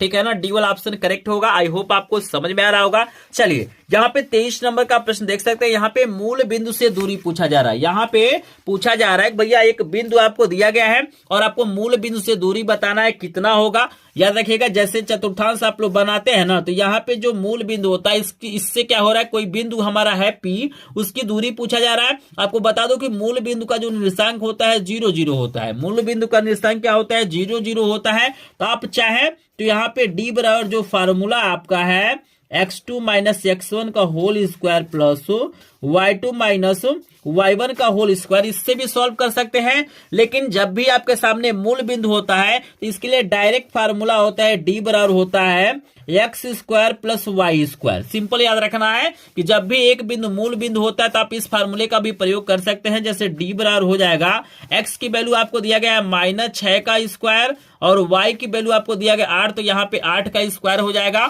यहाँ पे देखिए डी बराबर हो जाएगा 6 का स्क्वायर 36 हो जाएगा और 8 का स्क्वायर हो जाएगा 64। दोनों को जोड़ेंगे तो कड़ी में 100 हो जाएगा और 100 का वर्गमूल क्या होता है, 10 होता है। तो करेक्ट आंसर यहाँ पे क्या हो जाएगा, 10 हो जाएगा। आपको याद रखना है जब भी मूल बिंदु हो तो आप इस फार्मूले का प्रयोग कर सकते हैं, इसमें भरेंगे तब भी आपकी वैल्यू आ जाएगा। तो यहाँ पे 10 हमारा यानी सी वाला ऑप्शन बिल्कुल करेक्ट हो जाएगा। आई होप आपको समझ में आ रहा होगा। चलिए हम लेके चलते हैं आपको 24 नंबर प्रश्न पे। और 24 नंबर का प्रश्न क्या है, काफी इंपॉर्टेंट है। यहाँ पे प्रश्न आप देख सकते हैं, आंसर आपको दिया गया है। यहाँ पे कह रहा है कि वाई अक्ष पर एक बिंदु दो बिंदु आपको दिया गया ए और बी से समदुरुस्त है यानी समान दूरी पे है, तो इसका निर्देशांक आपको बताना। आपको याद रखना कि ये दोनों बिंदुओं की जो दूरियां है ना वो समान है। जैसे वाई अक्ष से क्या है, समान दूरी पे है, तो आपको 4 ऑप्शन दिया गया है। आप लोग 24 नंबर प्रश्न का करेक्ट आंसर बताएंगे। तो ये भी बहुत आसान होता है। यहाँ पे बता दूं कि दोनों की दूरियां समान है, तो यहाँ पे आपको बता दूं कि y की जो वैल्यू आएगा, यहाँ पे 2 वैल्यू आएगा, एक 0 आएगा, एक 9 आएगा, तो ए वाला ऑप्शन करेक्ट हो जाएगा। स्क्रीन पे आपको मैं लगा देता हूं, देख सकते हैं दोनों दूरियों को बराबर किया गया है और सिंपल इस तरीके से y की वैल्यू हम लोग निकाल लिए है। अगर आपको नहीं समझ में आएगा तो यहाँ पे स्क्रीन की मदद से आप लोग देख सकते हैं। चलिए यहाँ पे 25 नंबर का प्रश्न काफी इंपॉर्टेंट दिया गया है। 2 बिंदु आपको दिया हुआ है और बोला है कि रेखाखंड के मध्य बिंदु का निर्देशांक आपको बताना है। यहाँ पे क्या करना है, मध्य बिंदु का आपको क्या करना है, निर्देशांक बताना है। तो यहाँ पे भी मैं आपको बता देता हूं कि कैसे सॉल्व करेंगे। आपको याद रखना है कि मध्य बिंदु का एक फार्मूला होता है। जब भी हमें मध्य बिंदु का निर्देशांक निकालना होता है, जैसे मान के चलिए मध्य बिंदु का निर्देशांक एक्स वाई हम मान लेते हैं, तो इसका फार्मूला होता है x1 प्लस x2 बटा 2 होता है, ठीक है ना, और एक होता है y1 प्लस y2 बटे 2 होता है। मतलब ये भुज की वैल्यू है, ये कोट की वैल्यू है, ठीक है ना। तो हम क्या करेंगे, इसको अगर निकालते हैं तो इस फार्मूले का प्रयोग करेंगे। x की वैल्यू दिया गया है -2 दिया गया है और यहाँ पे -2 x1 की वैल्यू है और x2 की वैल्यू हमको दिया गया है -2 बटे 2 हो जाएगा। आपको याद रखना है y1 की वैल्यू 6 है और y2 की वैल्यू 10 है, पूरे का बटा 2 हो जाएगा। इसी को सॉल्व करिए तो यहाँ पे हो जाएगा -4 बटे 2 और ये हो जाएगा 16 बटे 2 हो जाएगा और यहाँ पे काटेंगे तो -2 हो जाएगा, यहाँ पे 8 हो जाएगा। तो -2 और 8 क्या हो जाएगा, इसका आंसर हो जाएगा। ये फार्मूला आपको याद रखना है। मध्य बिंदु का जो निर्देशांक होता है उसका फार्मूला होता है x1 प्लस x2 बटे 2 और यहाँ पे कॉमा होता है आपका y1 प्लस y2 बटे 2 होता है। तो हमारा -2 और 8 करेक्ट आंसर है। तो यहाँ पे कौन सा ऑप्शन करेक्ट हो जाएगा, यहाँ पे सी वाला ऑप्शन करेक्ट हो जाएगा। आपको याद रखना है। चलिए 26 नंबर का प्रश्न आपको दिया गया है कि बिंदु -3 4 की एक्स अक्ष से दूरी आपको बताना। वेरी वेरी इंपॉर्टेंट प्रश्न है। आपको बता दूं कि बोर्ड परीक्षा में कभी कभी एक्स अक्ष से दूरी पूछता है और कभी कभी क्या होता है, वाई अक्ष से दूरी पूछता है। जैसे हमारे पास ये चतुर्थांश है तो याद रखिएगा से दूरी हमारा क्या होता है, कोटि होता है। अगर वाई अक्ष से हम बात करें तो हमारा क्या होता है, यहाँ पे भुज होता है। मतलब एक्स वाले का पूछेगा तो आपको यहाँ पे वाई वाले की वैल्यू लिखना है और वाई अक्ष से पूछेगा तो आपको भुज वाले की वैल्यू लिखना है, यानी एक्स की वैल्यू लिखना है। तो एक्स अक्ष से दूरी हमारा क्या होता है, यहाँ पे कोटि कहलाता है। तो यहाँ पे 4 हो जाएगा। आपको याद रखना है, करेक्ट आंसर सी वाला हो जाएगा। और यहाँ पे देखिएगा आपको मतलब 27 नंबर का प्रश्न है कि आपको एक त्रिभुज दिया हुआ है। यहाँ पे क्या है, एक त्रिभुज मान के चलिए ए है, बी है, सी है। हमारे पास ये त्रिभुज है और यहाँ पे तीनों का निर्देशांक दिया गया। जैसे इसकी वैल्यू क्या है, 0 4 है, इसकी वैल्यू क्या है, 0 0 है, इसकी वैल्यू क्या है हमारा 3 जीरो है। और यहाँ पे पूछ रहा है कि अगर हम इससे त्रिभुज बनाते हैं तो इस त्रिभुज का परिमाप क्या होगा। यहाँ पे आपको बताना है इस त्रिभुज का परिमाप क्या होगा। तो आपको करना क्या है बता दूं, त्रिभुज का परिमाप का सूत्र होता है तीनों भुजाओं का योगफल। तीनों भुजाओं को जोड़ेंगे मान को तो वही आपका परिमाप हो जाएगा। तो इन दोनों को लेके इसकी दूरी निकाल लीजिएगा, बीच की दूरी का जो फार्मूला है इसको निकाल लेंगे, फिर इन दोनों को लेके इसको निकालेंगे और फिर इन दोनों को लेके इसको निकालेंगे और तीनों जब भुजाएं मिल जाएंगी तो इसको जोड़ेंगे तो हमारा क्या हो जाएगा 27 नंबर का क्या हो जाएगा आंसर हो जाएगा। तो ये जो प्रश्न है बहुत ही ज्यादा इंपॉर्टेंट है, कई बार बोर्ड परीक्षाओं में पूछा गया है। यहाँ पे मैं स्क्रीन पे इसका सोल्यूशन लगा देता हूं, आप लोग देख सकते हैं कुछ इस तरीके से आप लोग इसको सॉल्व कर सकते हैं। और यहाँ पे जो करेक्ट आंसर हो जाएगा 12 हो जाएगा। सी वाला ऑप्शन बिल्कुल करेक्ट है। यहाँ का सोल्यूशन आपको नहीं करा रहा हूं चूंकि इसको मैंने ऑलरेडी बता दिया है कि बीच की दूरी कैसे निकालना है। इस तरीके से आप लोग सॉल्व कर सकते हैं। फिर भी कोई दिक्कत होगा तो आप लोग कमेंट सेक्शन में जरूर कमेंट करेंगे। चलिए हम लेके चलते हैं, आपको 28 नंबर का प्रश्न दिखा देते हैं। बहुत ही प्यारा प्रश्न आपको दिया गया है। 28 नंबर प्रश्न को बिल्कुल ध्यान से देखिएगा, त्रिकोणमिति का प्रश्न है। यह प्रश्न बोर्ड परीक्षाओं में आपसे पूछा जाएगा, तो बिल्कुल भी इस वीडियो को आपको मिस नहीं करना है। तो यहाँ पे आपको मैं बता देता हूं कि यहाँ पे ए की वैल्यू निकालना है। जैसे देखिएगा 28 नंबर का जो प्रश्न आपको दिया गया है 2 cos, यहाँ पे 3a बराबर 1 दिया गया है। तो पूछा जा रहा है कि भाई a की वैल्यू कितना होगा बताइए। 10 अंश होगा, 15 अंश होगा, 20 अंश होगा या 30 अंश होगा। तो जल्दी से सभी लोग कमेंट सेक्शन में बताइए कौन सा ऑप्शन करेक्ट हो जाएगा। तो यहाँ पे बता दूं कि इसको सॉल्व करने का तरीका होता है कि cos 3a को आपको लिख लेना है। ये 2 गुणा है तो इधर जाएगा तो भाग हो जाएगा, आपका 1/2 हो जाएगा, ठीक है ना। अब यहाँ पे देखिए cos 3a बराबर, अब आपको देखना है कि cos में कितने अंश की वैल्यू क्या होता है 1/2 होता है, ठीक है ना। तो यहाँ पे बता दूं कि cos 60 अंश की जो वैल्यू होती है ना, यहाँ पे स्क्रीन पे आपको मैं त्रिकोणमिति सारणी लगा देता हूं। यहाँ पे सभी वैल्यू को देख सकते हैं।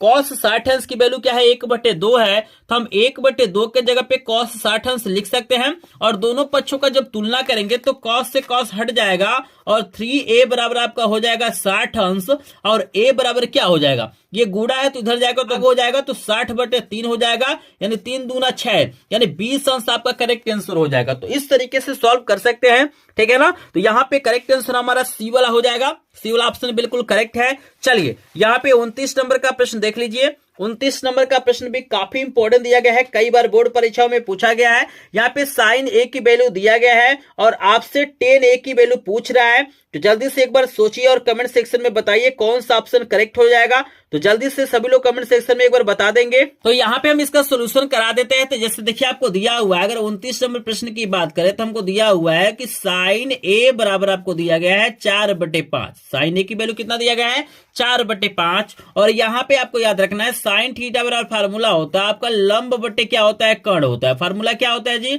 लंब बटे कर्ण होता है। आप लोग इसको याद रख सकते हैं कि लाल बटे कक्का से आप लोग याद रख सकते हैं कि ये पहला हमारा क्या होता है साइन होता है, दूसरा कॉस होता है, तीसरा हमारा क्या होता है टेन होता है, ठीक है ना। हमें क्या यहाँ पे आपको आधार निकाल लेना है। सबसे पहले क्या करना है जी, आधार निकालना है। तो आधार बराबर क्या होता है कर्ण का स्क्वायर माइनस लंब का स्क्वायर। आधार बराबर क्या होता है कर्ण का स्क्वायर माइनस क्या होता है लंब का स्क्वायर होता है, ठीक है ना। इस तरीके से आपको लिख लेना है।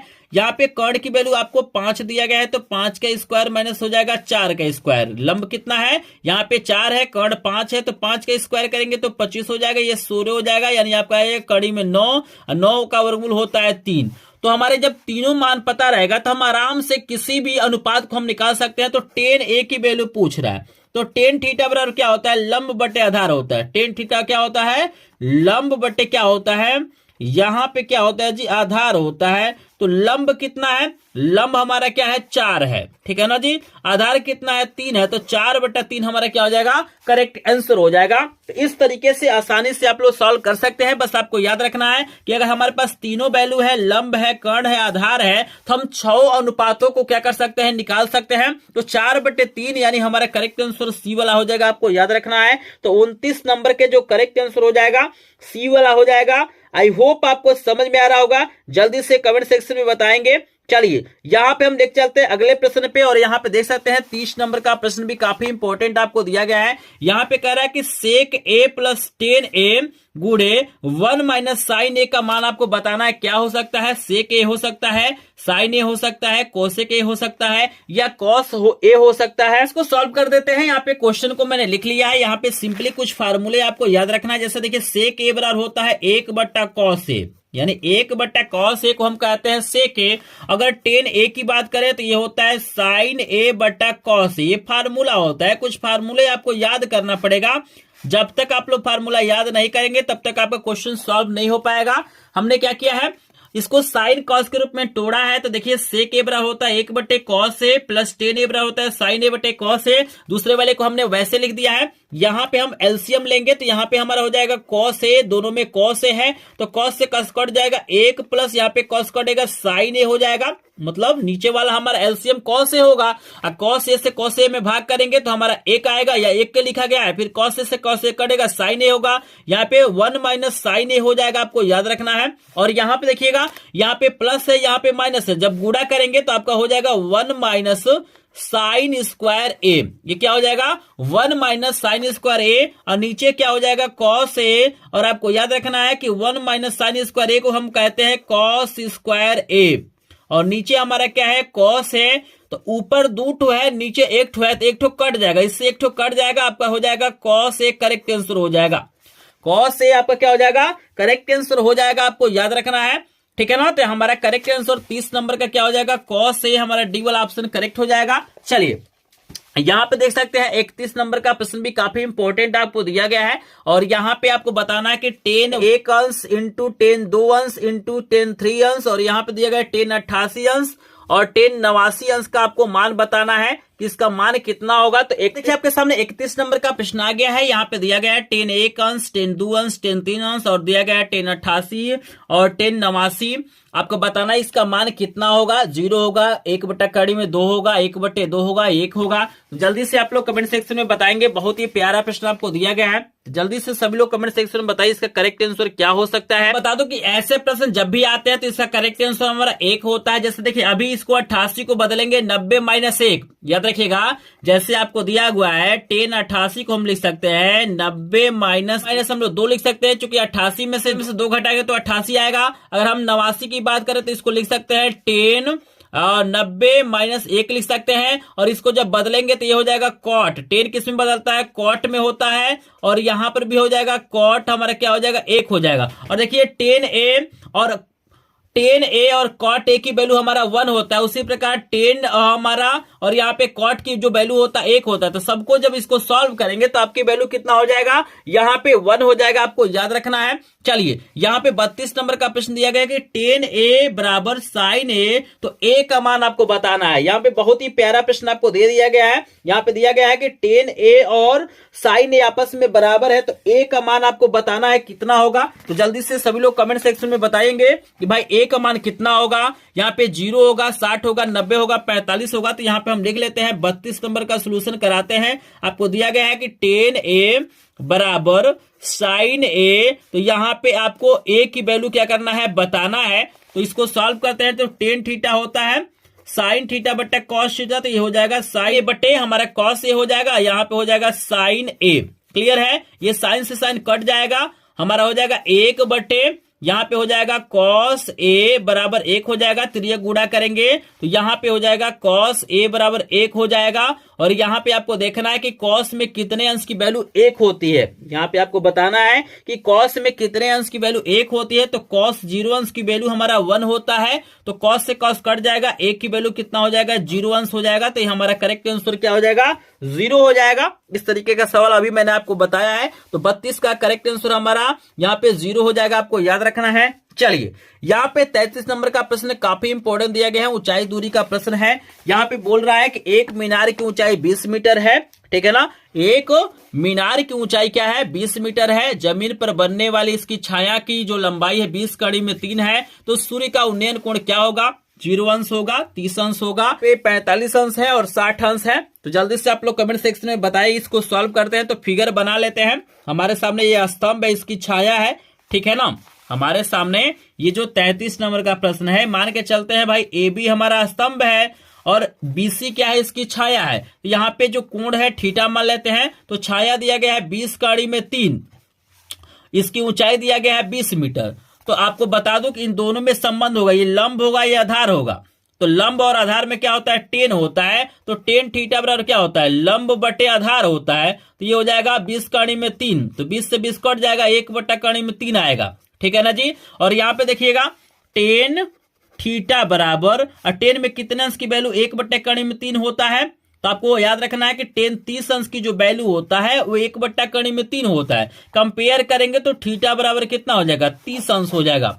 थीटा की जो वैल्यू है वो कितना हो जाएगा, 30 अंश हो जाएगा। आपको याद रखना है, बहुत ही शानदार प्रश्न आपको दिया गया है। करेक्ट आंसर बी वाला हो जाएगा। आई होप आपको 33 नंबर का प्रश्न समझ में आ रहा होगा। चलिए हम लेके चलते हैं 34 नंबर प्रश्न पे, और यहाँ पे देख सकते हैं कुछ इसी प्रकार का ये प्रश्न दिया गया है। यहाँ पे दिया गया है कि मैदान में खड़ी एक कार का 75 मीटर ऊंचे मीनार से अवनमन कोण क्या है, 30 अंश है। मीनार के आधार से कार की दूरी आपको ज्ञात करना है। मीनार के आधार से क्या करना है, आपको कार की दूरी बताना है। बहुत ही शानदार प्रश्न है। तो इसका भी हम क्या करेंगे, सबसे पहले क्या करेंगे, फिगर बनाएंगे। आप लोग कमेंट सेक्शन में बताइए कौन सा करेक्ट आंसर होगा। तो यहाँ पे मैदान में खड़ी क्या है, एक कार है। याद रखिएगा, हमारे सामने मान के चलिए नीचे क्या है, एक कार है। ठीक है ना। यहाँ पे मान लेते हैं हमारा कोई मीनार है, ये हमारा क्या है, मीनार। ऊपर से देख रहा है कार को, तो जब ऊपर से नीचे देखा जाता है तो अवनमन कोण बनता है, और नीचे से ऊपर देखा जाता है तो हमारा उन्नयन कोण बनता है। तो यहाँ पे हमारे दोनों आपस में बराबर होता है। तो ये जो कोण होगा इस कोण के बराबर होगा। ठीक है ना। ये 30 अंश है, ये भी क्या होगा, 30 अंश होगा। और यहाँ पे देखिएगा आपको दिया गया मैदान में खड़ी एक कार 75 मीटर ऊंचा मीनार, 75 मीटर ऊंची मीनार। तो मीनार की ऊंचाई 75 है, और यहाँ पे मीनार से कार की दूरी पूछ रहा है, तो इसको यक्स मान लेते हैं। यही वाला नीचे वाला पूछ रहा है। ठीक है ना जी। तो यहाँ पर भी 10 ही काम करेगा। तो 10 30 अंश बराबर हो जाएगा 75 बटा हमारा यक्स हो जाएगा, लंब बटा आधार हो जाएगा। तो यहाँ पे 10 30 अंश की वैल्यू होता है 1 बटा कड़ी में 3 बराबर 75 बटा आपका यक्स हो जाएगा। फिर ये गुणा करेंगे तो यक्स बराबर कितना हो जाएगा, 75 कड़ी में 3 मीटर हमारा क्या हो जाएगा, आंसर हो जाएगा। तो करेक्ट आंसर हो जाएगा 75 कड़ी में 3। तो ये फार्मूला आपको याद रखना है। टेन थीटा बराबर क्या होता है, लंब बटा आधार होता है। इसी से रिलेटेड प्रश्न पूछा जाता है। तो करेक्ट आंसर हमारा क्या हो जाएगा, यहाँ पे ए वाला हो जाएगा। आई होप आपको समझ में आ रहा होगा। हमने क्या किया, आपको 34 नंबर का भी प्रश्न करा दिया। आपके सामने 35 नंबर का प्रश्न है कि वृत्त पर स्थित किसी बिंदु से कितनी स्पर्श रेखाएं खींची जा सकती हैं। 3 2 1 0। बताइए, आपके सामने कोई वृत्त है, ठीक है ना। इस पे एक बिंदु मान लीजिए P है। आपको बताना कि इस बिंदु से कितनी स्पर्श रेखाएं खींची जा सकती हैं। बताइए 3 2 1 0। बताइए जल्दी से, सभी लोग कमेंट सेक्शन में बताएंगे। तो यहाँ पे बता दूं कि एक बिंदु से हम लोग एक ही स्पर्श रेखा खींच सकते हैं। तो करेक्ट आंसर हमारा सी वाला हो जाएगा। चलिए 36 का आंसर देंगे सभी लोग। एक बाएं बिंदु से वृत्त पर कितनी स्पर्श रेखाएं खींची जा सकती हैं। याद रखिएगा, आपके सामने यहाँ पे एक वृत्त है, ठीक है ना जी, और एक बाहर एक बिंदु मान लीजिए P है। तो आपको बताना कि इस बिंदु से आप लोग कितनी स्पर्श रेखाएं खींच सकते हैं। 3 रेखाएं, 2 रेखाएं, 1 रेखाएं, 0। बताइए कितनी रेखाएं आप लोग खींच सकते हैं, कमेंट सेक्शन में बताएंगे। चलिए बहुत बढ़िया कमेंट आ रहा है। बिल्कुल यहाँ पे 2 रेखाएं खींच सकते हैं। यहाँ पे एक इस प्रकार से, एक इस प्रकार से।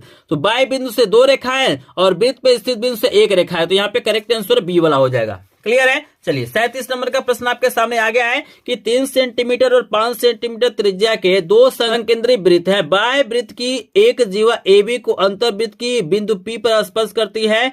यहाँ पे आपको क्या करना है, उसकी लंबाई आपको बताना है। तो 37 नंबर प्रश्न का आंसर देंगे। अभी इसका सोल्यूशन भी आपको करा देते हैं। बहुत ही शानदार प्रश्न आपको दिया गया है। तो जल्दी से सभी लोग बताइए कौन सा करेक्ट आंसर होगा। प्रश्न आपको यहाँ पे स्क्रीन पे इसका सोल्यूशन दिखाई दे रहा होगा। इस तरीके से आप लोग इजिली सॉल्व कर सकते हैं, ठीक है ना। यहाँ पे कि एपी की वैल्यू पूछा जा रहा है, स्क्रीन पे आप लोग देख सकते हैं। यहाँ पे करेक्ट आंसर सी वाला 8 हो जाएगा। आप लोग कर लीजिएगा। कोई दिक्कत होगा तो कमेंट सेक्शन में जरूर पूछिएगा। चलिए आपको अगला प्रश्न दिखाते हैं। अगला प्रश्न काफी इंपॉर्टेंट है, वीडियो को ध्यान से देखिएगा। 30 नंबर का प्रश्न काफी इंपॉर्टेंट है, लगातार प्रश्न पूछा गया है। ये भी 100% आपसे बोर्ड परीक्षा में पूछा जाएगा। प्रश्न कह रहा है कि एक घड़ी की मिनट की सुई 8 सेंटीमीटर लंबी है। 5 मिनट में सुई द्वारा बनाए गए त्रिज्यखंड का क्षेत्रफल आपको बताना है। आपको 4 ऑप्शन दिया गया, देख सकते हैं। ये 2 ऑप्शन यहाँ पर है और 2 ऑप्शन आपको और दिया गया है, आपको बताना है कि कौन सा ऑप्शन करेक्ट होगा।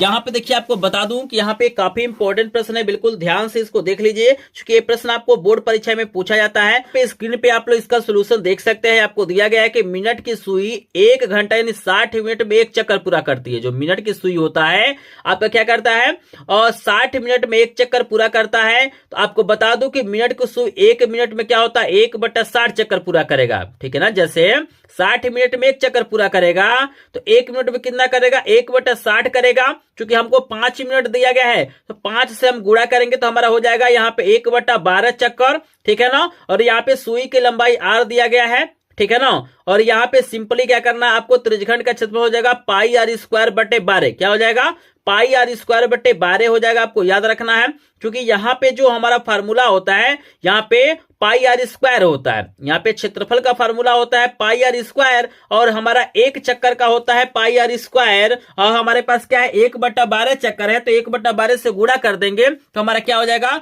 πr² हमारा 12 हो जाएगा। यानी यहाँ पे कौन सा ऑप्शन करेक्ट हो जाएगा, तो यहाँ पे बी वाला ऑप्शन बिल्कुल करेक्ट हो जाएगा, आपको करेक्ट हो जाएगा, आपको याद रखना है। चलिए 39 नंबर का प्रश्न दिखाते हैं। 39 नंबर का प्रश्न आपको दिया गया है कि त्रिज्या 8 सेंटीमीटर वाले एक वृत्त के अंतर्गत खींचे जा सकने वाले वर्ग का क्षेत्रफल आपको बताना है। 39 नंबर का जो प्रश्न है वो काफी इंपॉर्टेंट है, बिल्कुल ध्यान से देखेगा। ये भी प्रश्न आपसे बोर्ड परीक्षा में पूछा जाता है। इस सोल्यूशन मैं स्क्रीन पे लगा देता हूं क्योंकि जो भी आसान क्वेश्चन है उसका सोल्यूशन मैं स्क्रीन पे लगा देता हूं ताकि आपका कुछ टाइम बच जाए। यहाँ पे करेक्ट आंसर हमारा 128 हो जाएगा, आप लोग स्क्रीन पे देख सकते हैं। कुछ इस प्रकार से आप लोग सॉल्व कर सकते हैं। आपको याद रखना है कि वर्ग का क्षेत्रफल का यहाँ पे फार्मूला होगा वर्ग का विकर्णों का स्क्वायर/2 और यहाँ पे देख सकते हैं वर्ग का जो विकर्ण होगा वो वृत्त के व्यास के बराबर होगा। तो यहाँ पे 16 है वृत्त का व्यास, ठीक है ना। चूंकि त्रिज्या हमारा 8 होगा, जब त्रिज्या 8 होगा तो यहाँ पे व्यास कितना हो जाएगा 16 हो जाएगा। तो 16 का स्क्वायर 256 होगा बटे 2 होगा और 2 से भाग करेंगे तो 128 आपका करेक्ट आंसर हो जाएगा। क्लियर है सभी को। चलिए 40 नंबर का प्रश्न आपको दिया गया है कि यदि 14 सेंटीमीटर त्रिज्या के एक वृत्त में त्रिज्यखंड का क्षेत्रफल इतना है, त्रिज्यखंड का आपको कोण बताना है। तो चलिए इसको सॉल्व करा देते हैं क्योंकि ये प्रश्न काफी इंपॉर्टेंट है, तो बिल्कुल ध्यान से देखिएगा। तो यहाँ पे देखिए आपको त्रिज्या दिया हुआ है, यहाँ पे हम लिख लेते हैं 40 नंबर। आर की वैल्यू आपको दिया गया है 14 सेंटीमीटर और एरिया दिया गया है, क्षेत्रफल आपको दिया गया 154 सेंटीमीटर स्क्वायर और यहाँ पे थीटा की वैल्यू पूछा जा रहा है। तो यहाँ पे देखिए त्रिज्यखंड की बात कर रहा है तो यहाँ पे त्रिज्यखंड का जो क्षेत्रफल होता है इसका फार्मूला होता है आपका θ/360 πr² होता है। क्या होता है θ/360 πr² होता है। ये हमारा क्या होता है फार्मूला होता है, आपको याद रखना है, बहुत ही ज्यादा इंपॉर्टेंट फार्मूला है। और यहाँ पे आपको वैल्यू को पुट करना है। तो यहाँ पे हमको एरिया इसका दिया हुआ है 154 दिया हुआ है, ठीक है ना। और यहाँ पे देखिए थीटा के वैल्यू निकालना है, यहाँ पे हो जाएगा 360 और पाई का मान होता है 22/7। आर की वैल्यू दिया गया है 14 × 14 हो जाएगा, आर स्क्वायर है तो आर की वैल्यू 14 है। और यहाँ पे देखिए कुछ काट सकते हैं हम लोग, जैसे देखिए यहाँ से काटिए 7 दूना 14 हो जाएगा और फिर हम 2 से काट सकते हैं तो हमारा हो जाएगा यहाँ पे 180 हो जाएगा और फिर 2 से काटिए तो हमारा 11 हो जाएगा और यहाँ पे 90 हो जाएगा। फिर 2 से हम लोग काट सकते हैं तो ये 7 बार में कटेगा और ये हमारा 45 हो जाएगा, ठीक है ना। चलिए इसको बाकी को हम लिख लेते हैं तो यहाँ पे 154 हो जाएगा बराबर आपका थीटा गुणे 11 गुणे 7 और बटा हमारा क्या हो जाएगा 45 हो जाएगा, ठीक है ना। अगर थीटा की बात करें तो देखिएगा यहाँ पे हमारा 11 और 7 गुणा है थीटा के साथ, तो इधर भाग हो जाएगा और ये भाग है तो गुणा हो जाएगा। तो 154 में हमारा गुणा हो जाएगा 45 से और भाग हो जाएगा 11 गुणे 7 से। जैसे देखिए ये गुणे के रूप में है तो इधर जाएगा तो भाग हो जाएगा और ये भाग है तो गुणा हो जाएगा। यहाँ पे देखिए हमारा कट जाएगा, जैसे देखिए 11 एकम 11, 11 चौको 44, 14 बार में कट जाएगा और 7 दूना 14, ठीक है ना। तो हमारा हो जाएगा यहाँ पे 2 गुणे 45 और 45 दूना कितना होता है 90 होता है। तो यहाँ पे थीटा की वैल्यू कितना हो जाएगा 90, आप लोग देख सकते हैं। तो यहाँ पे 40 का जो करेक्ट आंसर हमारा हो जाएगा ये 90 अंश हो जाएगा, बी वाला ऑप्शन करेक्ट हो जाएगा। तो यहाँ पे मैंने 40 प्रश्न आपको करा दिया। मुझे कमेंट सेक्शन में बताइए 40 में से कितने प्रश्न आपको तैयार हो गए हैं, जल्दी से बताएंगे। तो चलिए अगर आपको 40 में से लगभग यहाँ पे 30+ प्रश्न तैयार हो गए हैं तो आप एक टॉपर स्टूडेंट हैं। आपको नहीं तैयार है तो आपको इन प्रश्नों को तैयार करने की जरूरत है। लेकिन इस वीडियो का टारगेट है मात्र 50 लाइक। कितना लाइक है? मात्र 50 लाइक है। तो जल्दी से जो लोग वीडियो को लाइक नहीं किया है प्लीज वीडियो को लाइक कर देंगे। चलिए आपके सामने हम 41 नंबर का प्रश्न करा देते हैं। यहाँ पे 41 नंबर का प्रश्न है कि दो गोलों के आयतनों का अनुपात 64:27 है, तो उनके वक्र पृष्ठों का आपको अनुपात बताना है। आपको याद रखना है कि आयतनों का अनुपात आपको दिया हुआ है, आपको वक्र पृष्ठों का अनुपात बताना है, क्या होगा। बहुत ही प्यारा प्रश्न आपको दिया गया है, 4 आपको ऑप्शन दिया गया है, कमेंट सेक्शन में बताएंगे, अपने आप को पहचानेंगे क्या इसका आंसर आपको पता है कि नहीं पता है। तो यहाँ पे आयतनों का अनुपात दिया गया है, तो यहाँ पे इसको सॉल्व करके भी आपको दिखाते हैं। यहाँ पे V1/V2 की वैल्यू आपको दिया गया है, यहाँ पे 64/27 दिया गया। अनुपात को हम लोग बटे में लिख सकते हैं, और गोले का आयतन का फार्मूला होता है 4/पाई,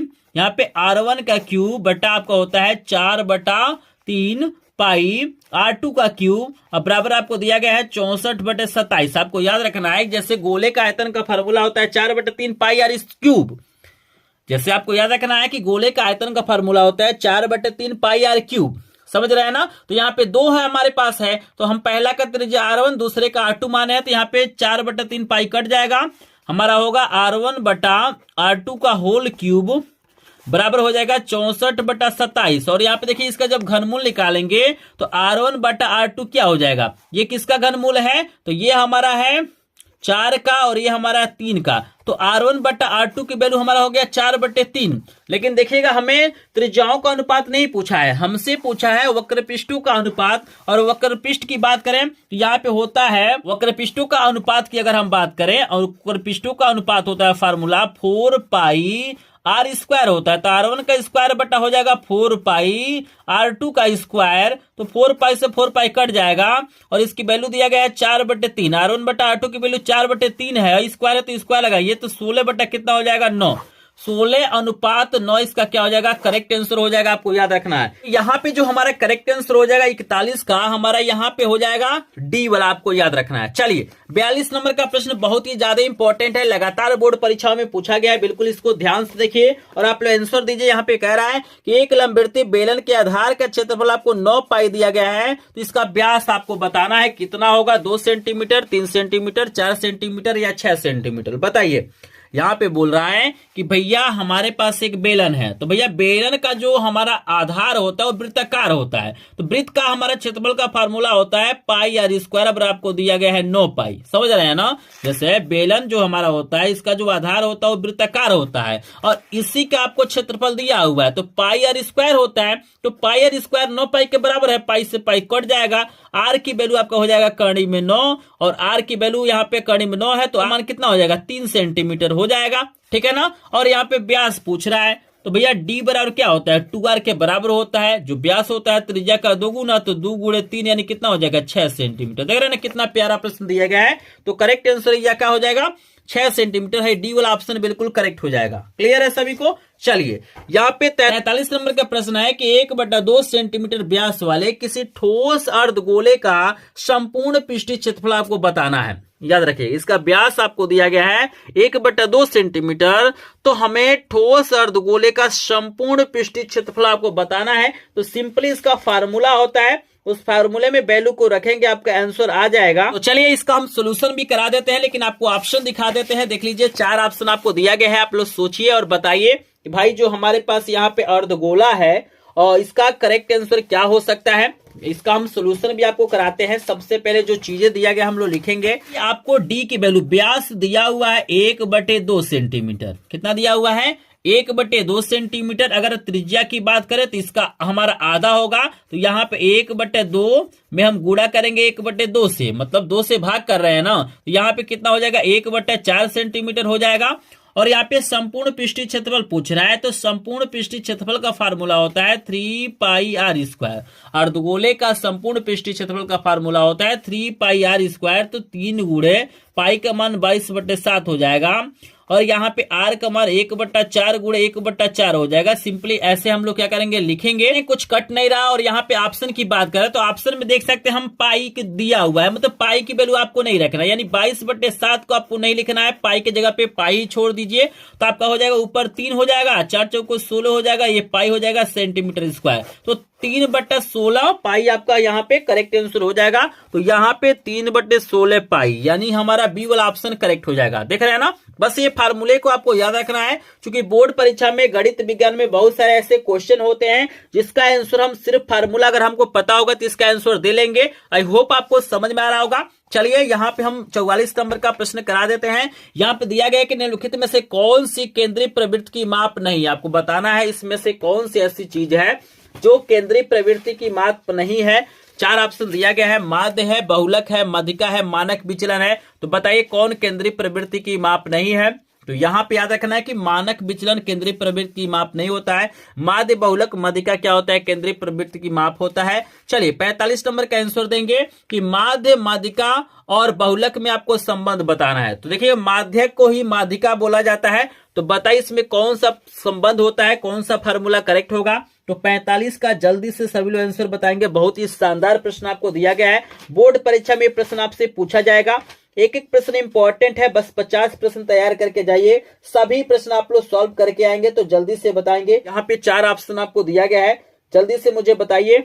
तो यहाँ पे आप लोग स्क्रीन पे देख सकते हैं, यहाँ पे करेक्ट आंसर हमारा क्या हो जाएगा। यहाँ पे देख सकते हैं 45 का करेक्ट आंसर हो जाएगा। बहुलक बराबर होता है 3 गुणे माध्यिका माइनस 2 गुणे समांतर माध्य। तो ये हमारा करेक्ट आंसर हो जाएगा। आई होप आपको समझ में आ रहा होगा। 46 नंबर का प्रश्न भी आपको दिखाई दे रहा होगा, काफी इंपॉर्टेंट प्रश्न है। प्रश्न दिया गया है कि 1 से 9 तक की प्राकृतिक संख्याओं का समांतर माध्य होगा। आपको बताना है कि 1 से 9 तक की जो प्राकृतिक संख्याएं हैं उनका समांतर माध्य क्या होगा। बहुत ही शानदार प्रश्न आपको दिया गया है। और आपको बता दूं कि यहाँ पे समांतर माध्य का अभी मैंने फार्मूला बताया है। समांतर माध्य बराबर क्या होता है, कुल पदों का योग बटे पदों की संख्या। तो देखिए 1 से जब 9 तक आप जो संख्याएं हैं ना, आप लोग स्क्रीन पे देख सकते हैं, इसका सोल्यूशन भी आपको दिखाई दे रहा होगा। जब इसको जोड़ेंगे तो कुल संख्याओं का जो योगफल होगा 45 होगा और टोटल संख्या 9 है और भाग करेंगे तो 5 हो जाएगा। तो करेक्ट आंसर यहाँ पे क्या हो जाएगा, 5 हो जाएगा। बहुत ही ज्यादा इंपॉर्टेंट प्रश्न आपको याद रखना है। फिर देखिएगा पूछा गया है 47 नंबर का कि 1 से 15 तक की सम संख्याओं का समांतर माध्य आपको बताना है। तो यहां पर भी हम वही काम करेंगे, टोटल संख्याओं को जोड़ेंगे,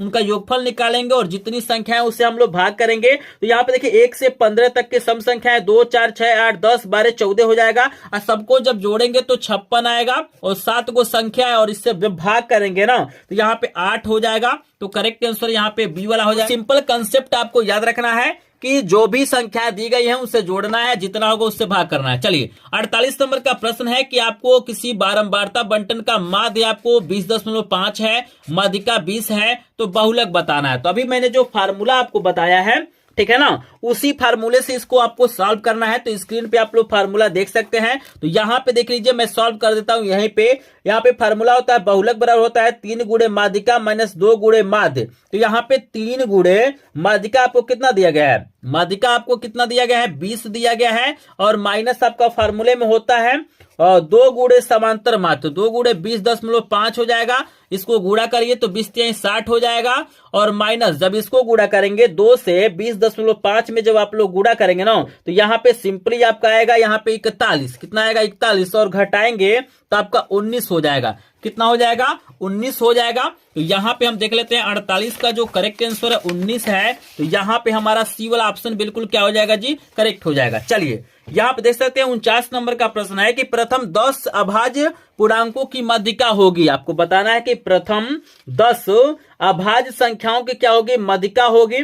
तो यहाँ पे बहुत ही इंपॉर्टेंट क्वेश्चन आपको दिया गया है। यहाँ पे करेक्ट आंसर जो आपका हो जाएगा 12 हो जाएगा। आप लोग स्क्रीन पे देख सकते हैं, इसका फार्मूला है और उसमें आप लोग आराम से भर के आंसर डाल सकते हैं, ठीक है ना। और यहाँ पे देखिए 50 नंबर का प्रश्न आपको बहुत ही ज्यादा इंपॉर्टेंट दिया गया है। और यहाँ पे प्रश्न दिया गया है कि 10 प्राकृतिक संख्याओं की माध्यिका आपको बताना है। 5 होगा, 5.2 होगा, 5.4 होगा या 5.5 होगा। तो यहाँ पे बता दो कि 50 नंबर का प्रश्न बहुत ही ज्यादा इंपॉर्टेंट है।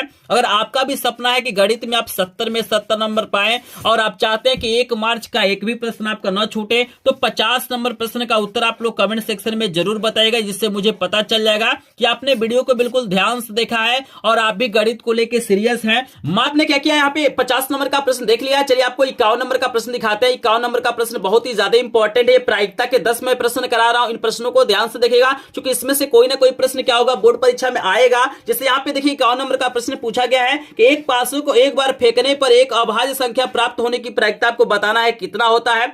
1/2 होता है, 1/3 होता है, 2/3 होता है, 3/5 होता है। तो यहां पे याद रखूंगा, आपको याद रखना है कि प्रायिकता बराबर फार्मूला होता है आने की संभावना बटा कुल संभावना। और जब पासा का अगर हम बात करें तो यहाँ पे 1 रहता है, 2 रहता है, 3 रहता है, 4 रहता है, 5 रहता है, 6 रहता है। ये संख्याएं होती है, यानी जो कुल संभावना आपका होता है 6 हो जाएगा। लेकिन बोल रहा है कि एक बार फिर अभाज्य संख्या, मतलब ये हमारा आने की संभावना अभाज्य संख्या, तो अभाज्य संख्या क्या हो जाएगा, 2 होगा, 3 होगा, 5 होगा। तो कितनी अभाज्य संख्याएं हो रही है, तो 3 हो रहा है, मतलब आने की संभावना 3 है। भाई तीनों में से कोई आ सकता है, और कितनी बार है, 6 बार क्या है टोटल संभावना है। तो आपका प्रायिकता बराबर होता है आने की संभावना बटा कुल संभावना, तो 3/4 हो जाएगा। इसको काटेंगे तो 3 एकम 3, 3 दूना 6, तो 1/2 यानी ए वाला ऑप्शन बिल्कुल करेक्ट हो जाएगा। आई होप आपको समझ में आ रहा होगा। चलिए यहाँ पे हम दिखा देते हैं। यहाँ पे 52 नंबर का प्रश्न बिल्कुल ध्यान से देखिएगा, जल्दी से आप आंसर दीजिए कौन सा ऑप्शन करेक्ट होगा।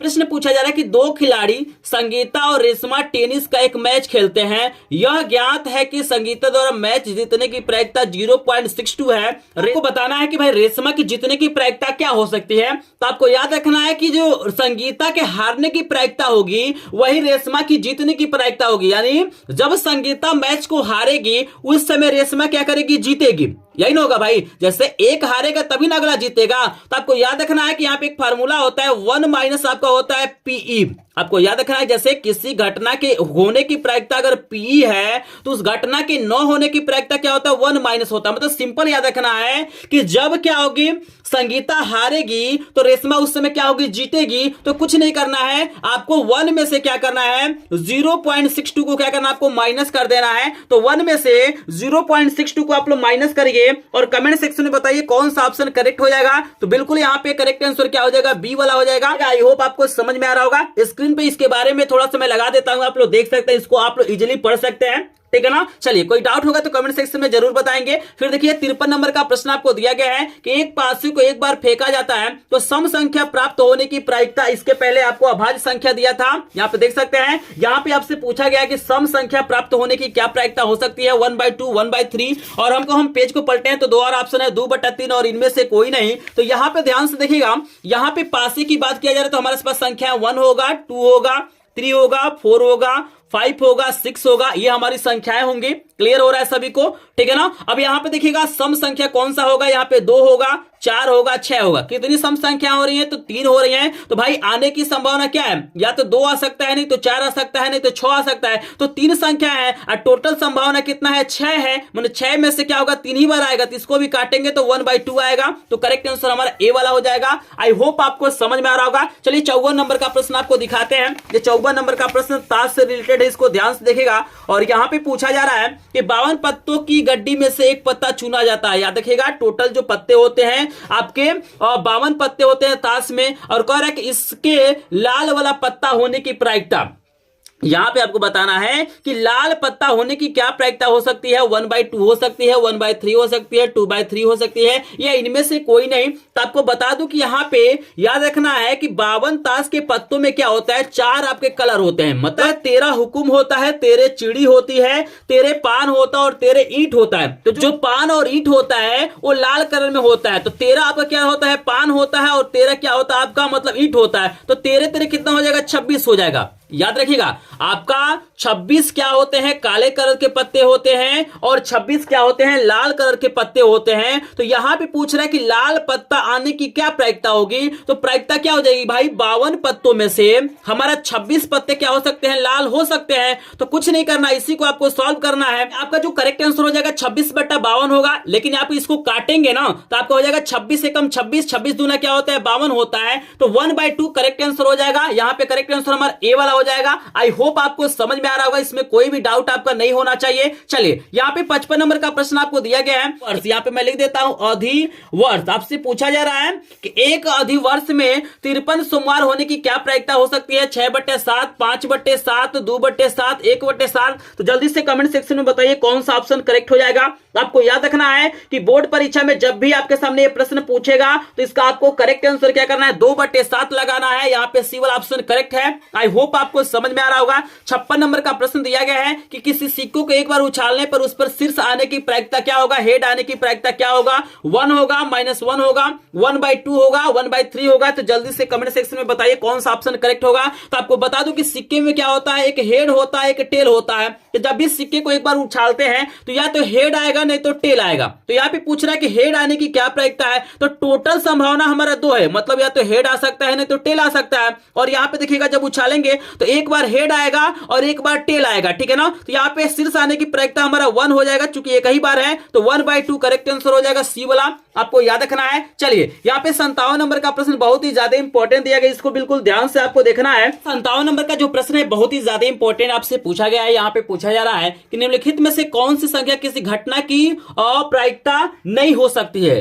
तो यहां पे याद रखना है कि किसी घटना की प्रायिकता नहीं हो सकती, इसका मतलब है कि किसी भी घटना की जो प्रायिकता होती है हमेशा क्या होती है, 1 से कम होती है। क्या होती है, 1 से कम होती है, 1 से क्या होता है, कम होता है। आपको याद रखना है। तो आपको इसमें देखना होगा कौन सी संख्या 1 से कम होगा। घटना की जो प्रायिकता होती है हमेशा क्या होती है, 1 से हमारा क्या होता है, कम होता है। आप लोग देखेंगे जैसे 1/2 होता है, इस तरीके से आता है, 2/3 होता है, 1 से हमेशा क्या होता है, कम ही होता है। तो यहाँ पे करेक्ट आंसर सी वाला हो जाएगा, क्योंकि हम 3/2 को लिख सकते हैं, 1.5 1 से ज्यादा हो जा रहा है, तो हमारे ये प्रायिकता के अंदर नहीं आएगा, आपको याद रखना है। चलिए यहां पे इसको याद रख लीजिएगा। 58 नंबर का प्रश्न आपको करा देते हैं।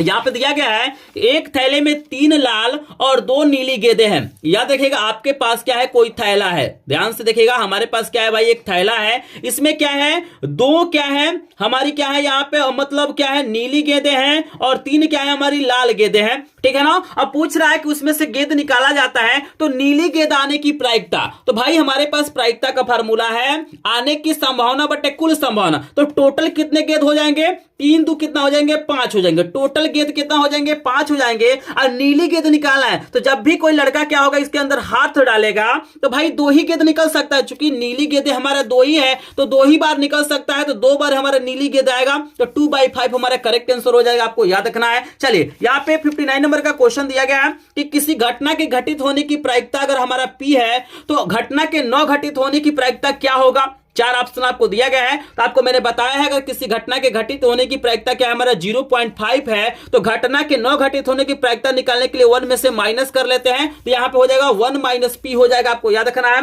सी वाला ऑप्शन क्या हो जाएगा, करेक्ट हो जाएगा। यहाँ पे 4 ऑप्शन आपको दिए गए हैं, इसको आप लोग याद रखिएगा, बहुत ज्यादा इंपॉर्टेंट प्रश्न है। आई होप आपको समझ में आ रहा होगा। चलिए यहाँ पे 60 नंबर का प्रश्न दिया गया है। अगर ये सभी प्रश्न आपको समझ में आ गया होगा तो इस प्रश्न का उत्तर आप लोग मुझे कमेंट सेक्शन में बताइएगा। मैं देखना चाहूंगा कितने ऐसे स्टूडेंट हैं जो इसका आंसर क्या करते हैं, मुझे कमेंट सेक्शन में बताते हैं। यहाँ पे पूछा गया है कि 2 मित्रों का जन्म 2020 में हुआ था, प्रायिकता ज्ञात कीजिए कि दोनों का जन्मदिन एक ही दिन हो। 4 ऑप्शन आपको दिया गया है, 1/365 दिया गया है, 1/366 दिया गया है, यहाँ पे 2/365 दिया गया है और 2/366 दिया गया है। तो इसका आंसर मुझे कमेंट सेक्शन में आप लोग जरूर बताइएगा, यही आपका होमवर्क रहेगा। तो अगर आप भी चाहते हैं कि भाई यहाँ पे क्या मिले, आज आपको गणित में 70 में 70 नंबर मिले, आप भी चाहते हैं कि पूर्णांक में पूर्णांक मिले, तो भाई आप लोग मेहनत करिएगा और यहाँ पे क्या करिएगा, अपने दिमाग पे फोकस करिएगा। आप कमेंट सेक्शन में जरूर एक बार कमेंट करके जाइएगा कि यहाँ पे 60 में से कितने प्रश्नों का आंसर आपको पहले से तैयार था या आपने आंसर क्या किया है, यहाँ पे करेक्ट दिया है। इसका कमेंट सेक्शन में जरूर बताइएगा।